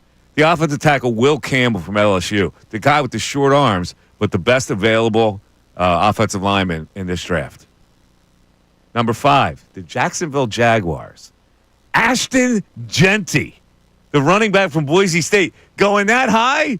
What do you think, Bill? If he goes that high, you can thank Saquon, man. Because I think Barkley has really changed the perception of running backs over the last 2 seasons. But Ashton Genty there, I guess it makes sense. I mean, the Jaguars, I still have zero faith in Trevor Lawrence. I know our buddy Pete Prisco thinks Trevor Lawrence is better than Jalen Hurts, but yeah, I could see Genty going there. A lot of people are high on him. All right. The Las Vegas Raiders defensive tackle Mason Graham from Michigan. The New York Jets at 7. Armand Membo from Missouri, the offensive tackle. The Carolina Panthers, Jalen Walker, the edge rusher linebacker from Georgia. The New Orleans Saints, Tataroa McMillan from Arizona, wide receiver. Really? That high for him? Some volleyball experience that guy has. Yep. Chicago Bears, Tyler Warren, the tight end from Penn State. Solid selection by the Bears. Yeah, it'll be interesting. Ben Johnson now calling the shots there. Shamar Stewart, the edge rusher from Texas A&M, highly rated player, goes to the 49ers. The Dallas Cowboys take Matthew Golden, the wide receiver from Texas. The Miami Dolphins take Nick Emenwari, the safety from South Carolina, very highly rated player, by the way. 6'3", 220 with 4.3 speed. Yeah, that's pretty good. Indianapolis Colts, second tight end off the board. Colston Loveland from Michigan. The Atlanta Falcons, Mike Green, edge rusher. Marshall, Arizona Cardinals, Mikael Williams, edge rusher. Georgia, Cincinnati Bengals, Derek Harmon, defensive tackle from Oregon. Seattle Seahawks, very intriguing prospect here at Gardner Center. Gray Zabel from the vaunted power North Dakota State. Tampa Bay Bucks, Jahad Campbell, the linebacker from Alabama, the local kid. Yes, was born in Ariel, went to William. Wait, where'd he go? He went Timber Creek, and then he senior year went somewhere else. Now, this mock draft has him going 19th to the Bucks. Mel Kiper's most recent mock draft has him falling to 32, and the Eagles taking. Eagles? He's got the Eagles taking Jahad Campbell at 32. In 2 mock drafts I read of Mel Kiper. All right, we'll continue, and we'll get to the Eagles in a second. 610-632-0975. There's still a quarterback on the board. Where's he going? And it's the highly rated quarterback not taken yet. Mike Missanelli Show continues. ESPN's Adam Schefter.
97.5 The Fanatic. All right, let's get to some of our comments here. We haven't gone to the text board in a while, but let's go to the chat, Bill, because some guy named Ricky Vaughn, and I've seen him on my Twitter feed, which is MikeMiss25. And by the way, you can email me here at the station. I know I don't mention this a lot, but you can email me at mikemiss@bbgi.com. Yeah, and if it's easier for you, Mike has you blocked on Twitter. Just hit me or Ray up on Twitter. Just beg for immunity. We'll relay the message. Hit Bill up. Yeah, there you go. All right, so Ricky Vaughn says what on the chat? So this was in regards to us talking about Bryce Harper a little bit. Ricky Vaughn says, unbelievable. John Kincade is wearing off on the two of you complaining about Bryce Harper. He's a top 5 player in the league, and you guys want to nitpick jackasses. Nobody said he wasn't a top 5 player in the league. The only thing we're talking about here, and Bill more than me, is that he takes pandering to a whole new level. And frankly, I'm tired of seeing the Fanatic stuff on him. I really am. I'm tired of seeing the bandana on his head with the Fanatic eyes. And I'm tired of that his hat doesn't fit right over the bandana. And yesterday he talked about how wonderful it was to play ball in Philadelphia, and that's great. That all works for him. But don't tell me it's not pandering. It is pandering. He has cultivated a brand with the fans and the announcers and the media in this town where nobody criticizes him. Example A is last night when he foolishly tries to go to second base and not one thing was said on the broadcast about it. Not one. No, and I think it helps that he steps up in the 7th. It's a 4-3 game, and boom, he hits the 2-run home run, puts him up 6-3. That's what I want to see from Bryce. Yeah, but in the 4th inning, he made a bonehead play. Big-time bonehead play, and that's not the first time. He always makes boneheaded plays on the base. Yeah, and he's done a nice job at first base, but my God, you might think he's Keith Hernandez, the way people talk about him. Oh, my God, there's a Gold Glove in his future. Well, there's not going to be a Gold Glove when you got the guy from Atlanta and Christian Walker. He's not going to get a Gold Glove. Yeah, and then I had Neil Deaver come at me, too, on the YouTube. Neil Deaver. Neil's here all the time. Uh-huh. But he came at me basically saying that for me to say Bryce needs to start showing up on April 15th is a little short-sighted. And what I'm saying is that I agree it's a long season. I know that Bryce will eventually be Bryce Harper. But I think it's fair to look at when they were 9-7, which is not a horrible start, but they had lost 4 or 5, and Bryce wasn't performing to Bryce Harper's level, to just point it out. Like, yeah, hey, the reason they've lost 4 or 5 is also because the stars haven't shown up. And then last night, what happens? They win because who showed up? Your stars. JT, Bryce, boom. They get big hits last night. You win the game. It's not rocket science. You had more of a problem with the gender reveal, too. The gender reveal really bugged you. Now, that doesn't bug me at all because I don't, frankly, understand gender reveals at all. All right, I don't get them. I don't understand. Yeah, it didn't bother me. What it's supposed to do is another reason to party. Like, what is it exactly? It didn't bother me that much. It just was. I just think there's a time and a place for it. Like, if you want to do a gender reveal, that's fine. You're gonna have a kid. It's either a boy or a girl. Beforehand. That's great because you want to paint the room blue or pink, whatever you want to do. Now, I didn't find. I actually didn't find out. The gender reveal is a strange concept for me. With my son, I did not know. For Ray too, right? Yeah. I mean, I really don't have to have a take on it at this point, so I'm more than fine to not have a take on it. But it's so funny, like, you're acting as if Bryce Harper went Savannah Bananas and, like, had his team do a dance and ended the inning to reveal this kid, where, like, he had to take BP and blow up a baseball or something for it. It was a blue bat, Phil. It was a blue bat. Now, I will say, I admitted this in the YouTube chat, because they were like, what if he would have hit a home run? And I said, then it would have been legendary. Well, yeah, no. If he would have hit the home run, then I would have been like, that was awesome. I will say, you can't call it the most legendary gender reveal when he strikes out. Like, there's criticism. There, I'll put it on. Can't strike out during the gender reveal bat. Is that all right? Can we say that? Yeah, you can't strike out, though, when you do it. I just think that other athletes would have probably been ridiculed a little bit more about doing that in a moment when your team's been struggling a little bit. And the offense has kind of been sputtering a little bit, and then you come up with the blue bat in the first inning and you strike out. I think other people would have been like, what are we doing here? But because it's Bryce, it's, oh, man. Did you see what he did with the blue bat? How cool is that? My question is, what happened to the pink bat? Gets tossed, I guess. Yeah, what happens to the pink bat? See, there are kids in Dominican that don't have bats. Maybe he donated. Maybe, they're taking driftwood up there to hit rocks. Like, send the pink bat down there. Yeah. It's a waste of a bat. Maybe I like to waste bats. Maybe he'll use it. Maybe he'll use it. Maybe he'll save or it. Or maybe another saving player it for on the Mother's Day. Maybe he's saving it for Mother's Day. However, then it accumulates moisture. It's not fresh anymore, right? Not a fresh bat. That's a good point. Oh God. Oh well. Guess we can't use it. Let's call Victus and see where it went. Yeah. I just got a text. What? It's my wife, and she says, "Show your YouTube friends," and it's my father-in-law doing work at my house. That's pathetic. Just playing up the pathetic. Just playing up the stage. You allow the man. I mean, I didn't know. Probably got a bad back. I'm on the air right now. I didn't know he was over for. He's on his knees, scraping his knees. I didn't left the to-do list for him. I'm sure. I actually. So Tell me you did. here's you what are a happened. lazy ass man. What is he doing here? He looks like he's laying concrete. We got a sump pump, right? Yeah. That the pipe pushes out onto the lawn, and the way the pipe is releasing the water, it's not draining very well. So our side lawn's getting a little bit flooded. So I called him to tell him that. So he went and he's getting an extender to redirect the water that's being released from the pipe so that it doesn't flood the lawn. You couldn't have thought of that? I could have thought of it. I don't know how to do it. I don't know how to put it. So you put a pipe on a pipe? I don't know how to do that. Ray, could you do that? Could you put an extender on a pipe? Having problems with pipe? What is it? Screw on the pipe? Like what is it? You have to weld it? Like what's the big thing? Bill doesn't know how to pipe. Look, I don't know. Look, I see glue and he's gluing. He's probably got a PVC pipe. Yeah, that's what it is. He did ask me to measure the pipe though, so I went out and measured it. It was 1.5 inches in diameter. Man, next to you, I feel like Tim the Tool Man. 610-632-0975. On the other side, Joe from Philly takes his chance at general knowledge with the score tied between Ray and Bill at 4 apiece. Back after this. Fanatic Sports Update. Bills and a losing skid. I'm Ray Dunn. This update is brought to you by Natural Lawn of America. Get free seeding every year. Call 800-FREE-SEED now. The Phillies beat the Giants 6-4 behind a 2-run rally in the 6th inning where Alec Boehm drove in the go-ahead run. Bryce Harper and JT Realmuto both homered at the game. Jesus Luzardo threw 5 3rd innings, allowed 3 earned runs. Phillies now 10-7 on the season. ESPN's Tim Kirchin joined Kincade and Salciunas this morning and said that Phillies fans should be happy with where the team is right now. If I were a Philly fan, I'd be feeling really good about things right now. I mean, Alec Boehm hit 8th last night. He's hitting under 200. Trey Turner really hasn't gotten it going yet. Brandon Marsh is like 4 for 40. Those things are going to change, and this is going to be a really good offensive team. The Phillies host the Giants again tonight with Aaron Nola matching up with Robbie Ray on the mound. First pitch is at 6:45. Flyers lost 3-0 to the Columbus Blue Jackets last night. They return to the ice tomorrow night in Buffalo against the Sabres to wrap up the season. Also, we heard from Howie Roseman and Nick Sirianni on Tuesday. While they didn't offer much on what the Eagles will do in the draft, our own Andrew DeCecco will break down the draft for you tonight in a draft special at 6 o'clock on the station. This update's also brought to you by Wendy's Dollar Biggie Bag. The Wendy's $5 Biggie Bag is the best deal in fast food for a lot of reasons, some of which include a JBC 4-piece nugs, junior fries, and a small soft drink. For the best deal of all time, it gotta be Wendy's. U.S. price participation may vary. I'm Ray Dunn, your home for the best coverage of the Birds 2025 NFL Draft, 97.5 The Fanatic and 97.5thefanatic.com.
Live on the Mike Missanelli Show, 97.5, The Fanatic. A lot of things we were talking about. I got to finish our mock draft till we get to the Eagles.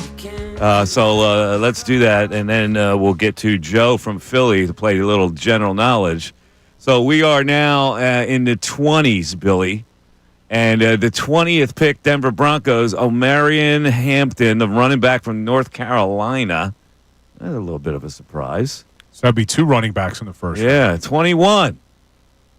The Pittsburgh Steelers select Shedeur Sanders, quarterback from Colorado. What do you think of that? I don't know if Shedeur's going to fall that far. And look, they need it. I mean, right now, I guess, who's their starter? Mason Rudolph this year? Yeah, they got crap. Is that who they're planning on starting? There's still a chance they bring in Aaron Rodgers. Yeah. If Sanders is still there at 21, I think the Steelers would take him. All right, 22. The Chargers take Kenneth Grant, the defensive tackle from Michigan. They're both their tackles selected. Green Bay Packers, Will Johnson, cornerback from Michigan. Another Wolverine going high. The Minnesota Vikings at 24 take Jahdae Barron, the cornerback from Texas. The Houston Texans, Walter Nolan. The Eagles had talked about him. Walter Nolan, defensive tackle from Ole Miss. The Los Angeles Rams, Josh Connerly, offensive tackle guard from Oregon. The Baltimore Ravens at 27. Kelvin Banks, offensive tackle guard from Texas. The Detroit Lions, your favorite squad. Maxwell Hairston, cornerback from Kentucky. He's got a 4.28 40, and he jumped 40 inches, his vertical. Pretty solid. Dan Campbell taking him. 29, the Commanders. Emeka Egbuka, the wide receiver from Ohio State, good player. Buffalo Bills, Malachi Starks, the safety from Georgia. Man, if he's at 30, they'll trade up. I would love to see the Eagles go get him. I don't know if they would, but I'd love to see them go get him. Kansas City Chiefs at 31. They need an offensive tackle. They take Josh Simmons from Ohio State. And the Philadelphia Eagles, this guy, not a bad selection, had a great year. Another local kid. Donovan Eziraku. From Williams. Eziraku. Ezoroku. Yeah, Ezoroku. From Williamstown. Ezoroku. Yeah. From Williamstown. Williamstown High School. There you go.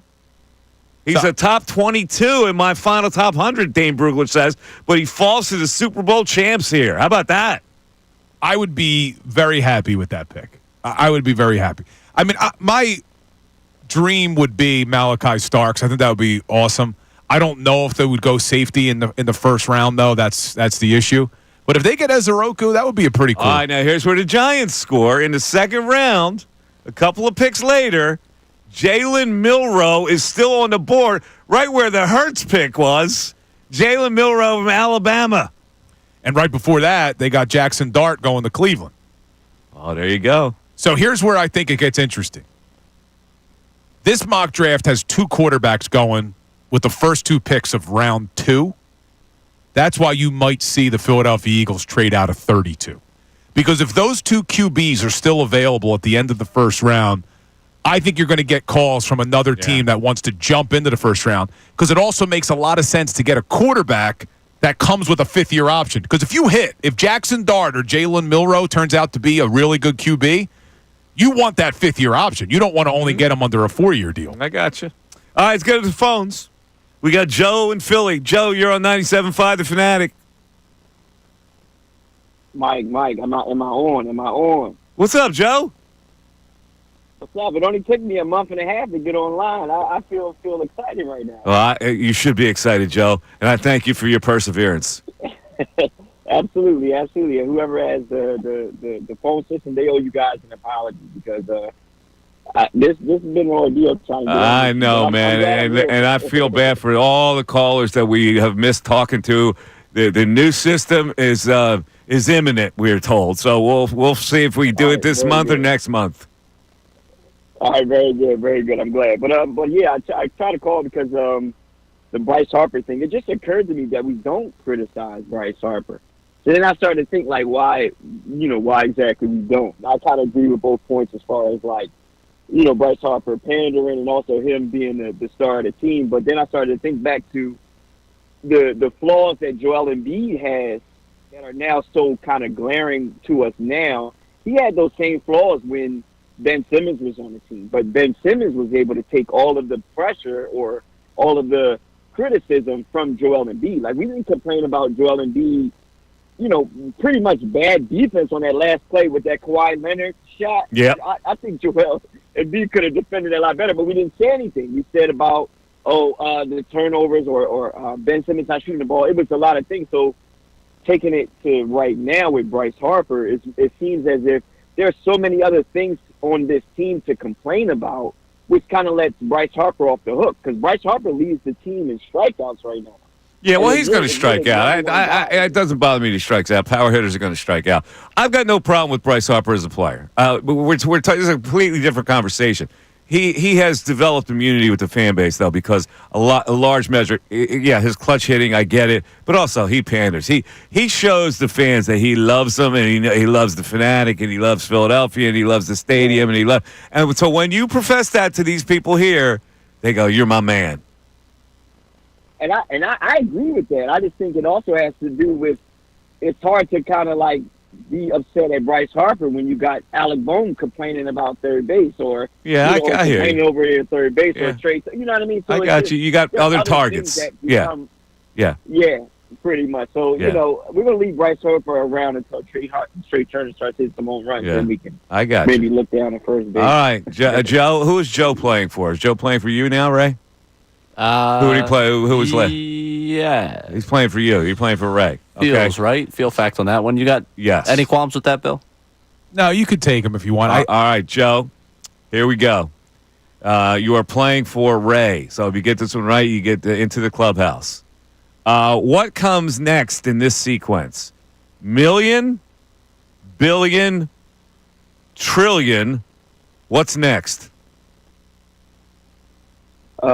Quadrillion. Correct! Whoa! Quadrillion! Thank you, Joe. Joe, nice job! Hold on a second. Holy cow. I didn't know that. Quadrillion? Did you know that? I would have guessed it, but I never heard it. I never heard that used before. Million, billion, trillion, quadrillion. It's pretty good. So now Ray takes a 5-4 lead. And here is your question. What type of bird resembles a large crow? That's not a crow? What type of bird resembles a crow? Resembles a large crow. What type of bird? This is you can get this answer if you understood the literary world. I don't know. Let me go with vulture. Incorrect. Quoth the raven. Oh, nevermore. Edgar Allan Poe. There you go, Poe. I should have known it. Where was Edgar Allan Poe from? Baltimore. Look at you. How'd you not get that? I don't know. I should have known it. His Philly house is right down the street from where I live. Is that right? It is. Yeah, there's a picture. Like, they have that drawing of him right on the wall. It's never open.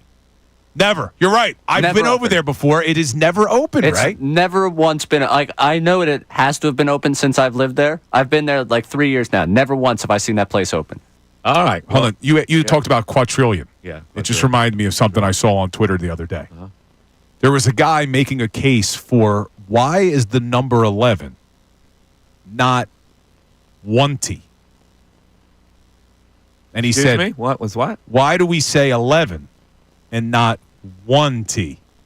Oh. Because he said you look at 20, 30, 40, 50, 60, 70, 80, 90, but yet when you go from 10, you don't go to 1T, you go to 11. Wait. Yeah, it's the same in Spanish, by the way. You 21. You go diez. 1T1 is what he said. It should be 11, 12, 13. 1E1 should be 11. 1T1. You ever see that YouTube song where he introduced Uno, Dos, Tres, Catorce? Who? Well, no. No, I never saw that. You never heard the intro of that song? Never. Are you talking about, is that the Offspring? Uno, dos, tres, cuatro, cinco, cinco, seis. No. It's the YouTube song where he opens it with Uno, dos, tres, catorce. Never heard that. Right, have you heard that from Bono? Yeah, I strike this. Strikey is the guy that probably would hear that, right? Do I have to Google that song now? What YouTube song? No one will play it. What YouTube song begins with the chat board. Probably has it. Nobody yet. No. No. Those. Someone's asking, did Edgar Allan Poe co-author Sheba the Shima? I'm sorry. Vertigo. Someone said. Is it Vertigo? Is that the song? It might be Vertigo. Yeah, we'll check that out after this break. Mike Missanelli Show continues. Tyrone Johnson, Ricky.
Bill's doing his show for a captive audience in the office.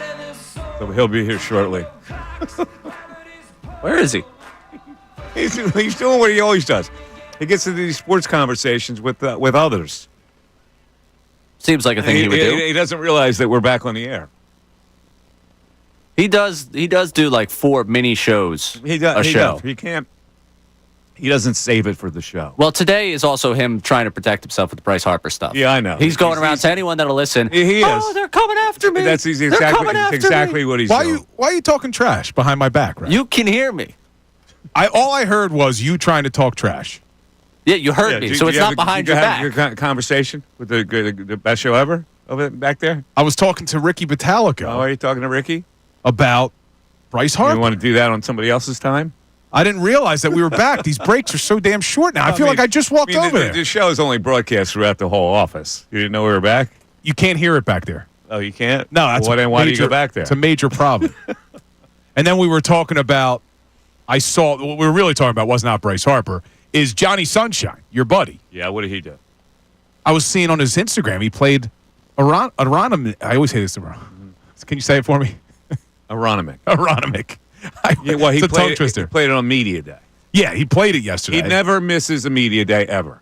John Clark is the biggest freeloader in the Delaware Valley. I swear to God. I love him dearly, but my man never, ever misses a free golf. Well, I wouldn't either at clubs like that.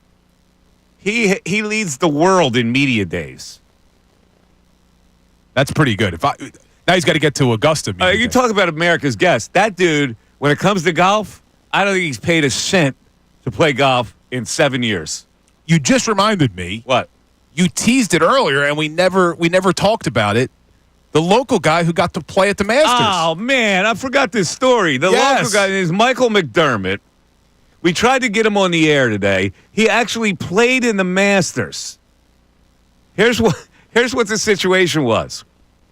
He was what do they call it? An add-on? I forget what it's called, but a placeholder. Yeah, we've had those in our tournaments. Like when there's an uneven amount of players, like Tom Kim was the only one going out, so they pair him with someone. Yeah, just so it doesn't look awkward. He's playing by himself. So Michael McDermott, who's a local golf legend, who's won a lot of stuff around here, was selected to be to play in the Masters.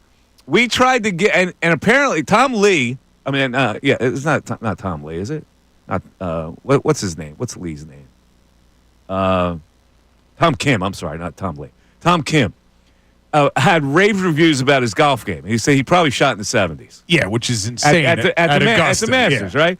So we wanted to get him on for his experience. The Masters people are so buttoned up that they make you sign a confidentiality agreement, and you're not allowed to talk about your involvement with the Masters. It's crazy, isn't it? It is a little bit interesting. But anyway, congratulations to Michael McDermott. He's got it's a golf family, McDermott's. They're members of like almost every club around here. They're members of Aronimic, Pine Valley, all over the place.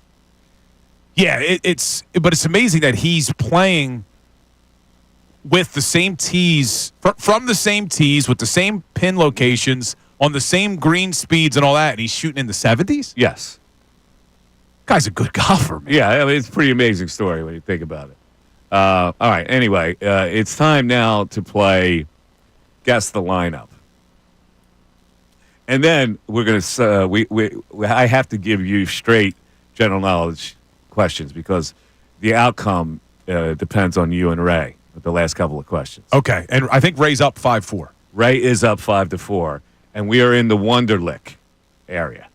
These have been hard, man. They have been a little difficult for the Wonderlic people.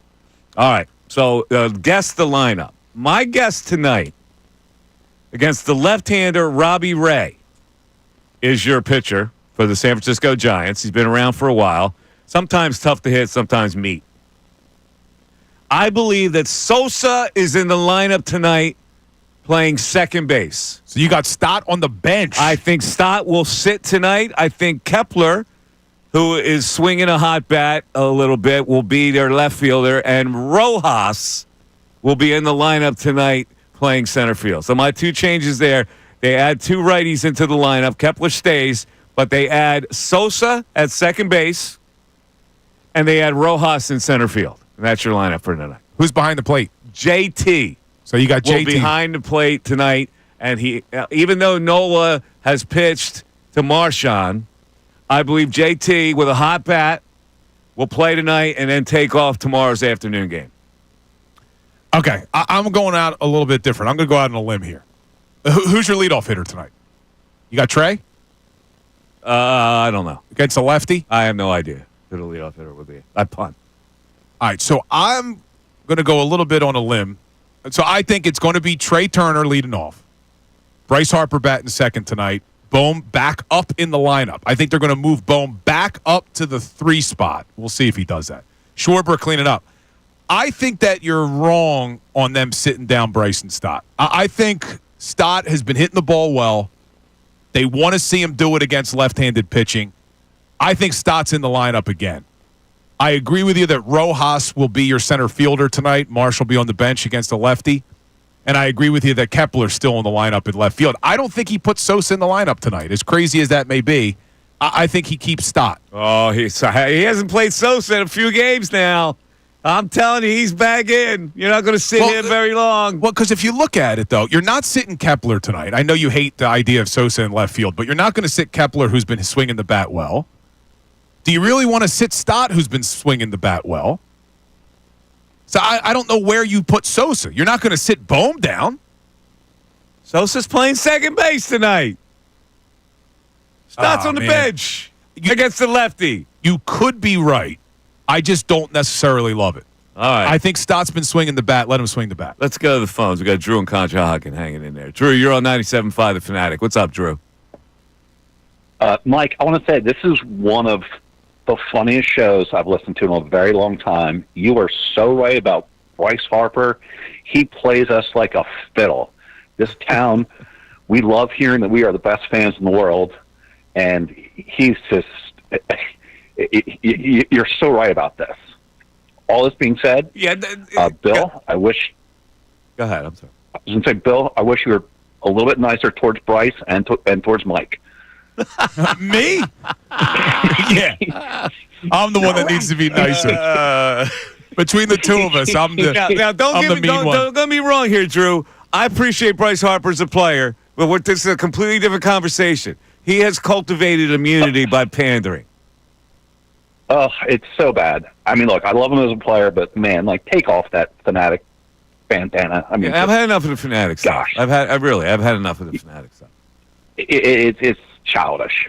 Yeah. Wear the hat the right way. Quick question about like you were taught. Yes. All right, go. Quick question about the Truist at the cricket club. Are they playing the Wissahickon or the new course? Oh, they'll probably play the new course. Okay. I think Rory, he will rip that up. Yeah. Wow. It's tailor-made for him. It's long. No, they're playing Wissahickon. They are? Yeah. Really? Ooh. Oh, that's interesting. Okay. Wow. Okay. He's going to have a bit of a challenge with that. And is the new course not ready? Well, I can't believe it. No, the new course, it's great. It's long. Fantastic. It's wide open. My understanding is it's Wissahickon. I'll double check it, but that's my understanding. All right. And then I got a quick question for you. Walter Football, which I think is one of the best mock draft websites, has the Eagles taking Josh Simmons, the left tackle from Ohio State with a torn patella tendon. Do you like that, or do you trade that? I don't have a problem with that pick. You can always stock offensive linemen that right guard situations. They can get a bargain with that guy. He's a good player. I like it. All right. Yeah. It's the moment of truth, I think Drew. the boy from okay, let's do it. It's the moment of truth. This is the Wonderlick test. Complete the analogy. Guitar is to piano as camera is the photographer, home is the family, milk is to juice, tree is to forest. So what am I supposed to answer here? Complete the analogy. Guitar is to piano as A, camera is the photographer, B, home is the family, C, milk is to juice, or D, tree is to forest. It's an analogy. You got to pick the one that applies the best. Oh, gosh. I'm putting my Pitt degree on the line here. I'm going tree is to forest. That would be incorrect. No, it would be milk to juice, right? Milk is to juice is the correct answer. Oh, man. All right. So he was playing for you there, right? I guess was so. He playing for Ray. He was playing, well, we could say he was playing for me and give Bill the opportunity to tie, to give it a little dramatic here. Okay, Bill. All right, here we go. I've struggled with the Wonderlick. Which of these percentages is closest to 3/7? Another fraction question. Is it 14%, 33%, 40%, 50%, 40%, or 75%? 40%. 40% is correct. We got a tie game, 5-5. And we come down the home stretch, and so we will decide via a question for both of you that involves Will Smith movies. Oh, Ray. Oh, wow. Bill is the favorite here. He's minus 190 to answer this question correctly. I just texted my bookie. I put all rent on Bill. All right, Ray. Is this a Will Smith movie? Independence Day. Yes. Correct. I mean, Bill. That was an easy that one. was the laugh of the century. Chance to tie, Bill. Is this a Will Smith movie? I, Robot. It was a Will Smith We are movie. tied again. We go to overtime. We go now to the general knowledge category. Ray, what movie would have been more accurately titled Cretaceous Park? Oh, man. Cretaceous Park movie. Yeah, I picked up on. I love Park. I got nothing for you. That would be Jurassic Park. Oh. Bill, you can win it. You can win it with this question, Bill. What ancient Greek sculpture? You know the Greek culture.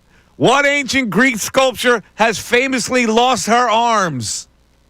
Oh, I know this. I saw it too. Oh man, I've seen it. It's in the Louvre in Paris. Venus de Milo. Venus de Milo is correct. He earned that one. He earned that one. Bill with the victory. Oh, what my a battle God. today, Ray. What a battle. Quite a battle. And now I got more money. Yes. That bet on Bill paid off. How about that? All right, so for the people that did not know this, Ray Dunn has gone viral. Now, how can people see this, Ray? On Twitter, at RayDunn975. At RayDunn975. Go to his Twitter account. You can see Ray. He made national news last night. He did. He was on the Weather Channel He was now. on the Weather Channel for making a video in the wind of last night's game. So Ray's a little bit upset because of all the things that Ray has done.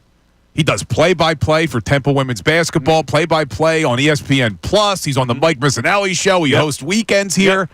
He's gone viral for two things. One was the weather, and the other was standing in front of the Hard Rock after the Commanders tried to take it over. That is correct. Poor Ray. He's a viral maven, though. He panders. He panders. Ray is a pander. I'm most upset, honestly, that I didn't trim the beard before I went viral. Oh, you look good, dude. Don't worry about that. That was the most thing that upset me of this whole thing. If I was going to go viral, my face was going to be in front of a lot of people, I would have preferred to be ready for that. Well, listen, you made your mark, Ray, and we're proud. We're proud of you. Oh, thank you so much. Thanks, everybody, for listening, making General Knowledge Wednesday fun. We'll have the phones fixed shortly. And I swear to God, when the phones are fixed, we're having an all-phone day. That's it. All calls, no content. All phones. Have a great rest of the night, everybody. We'll talk to you tomorrow.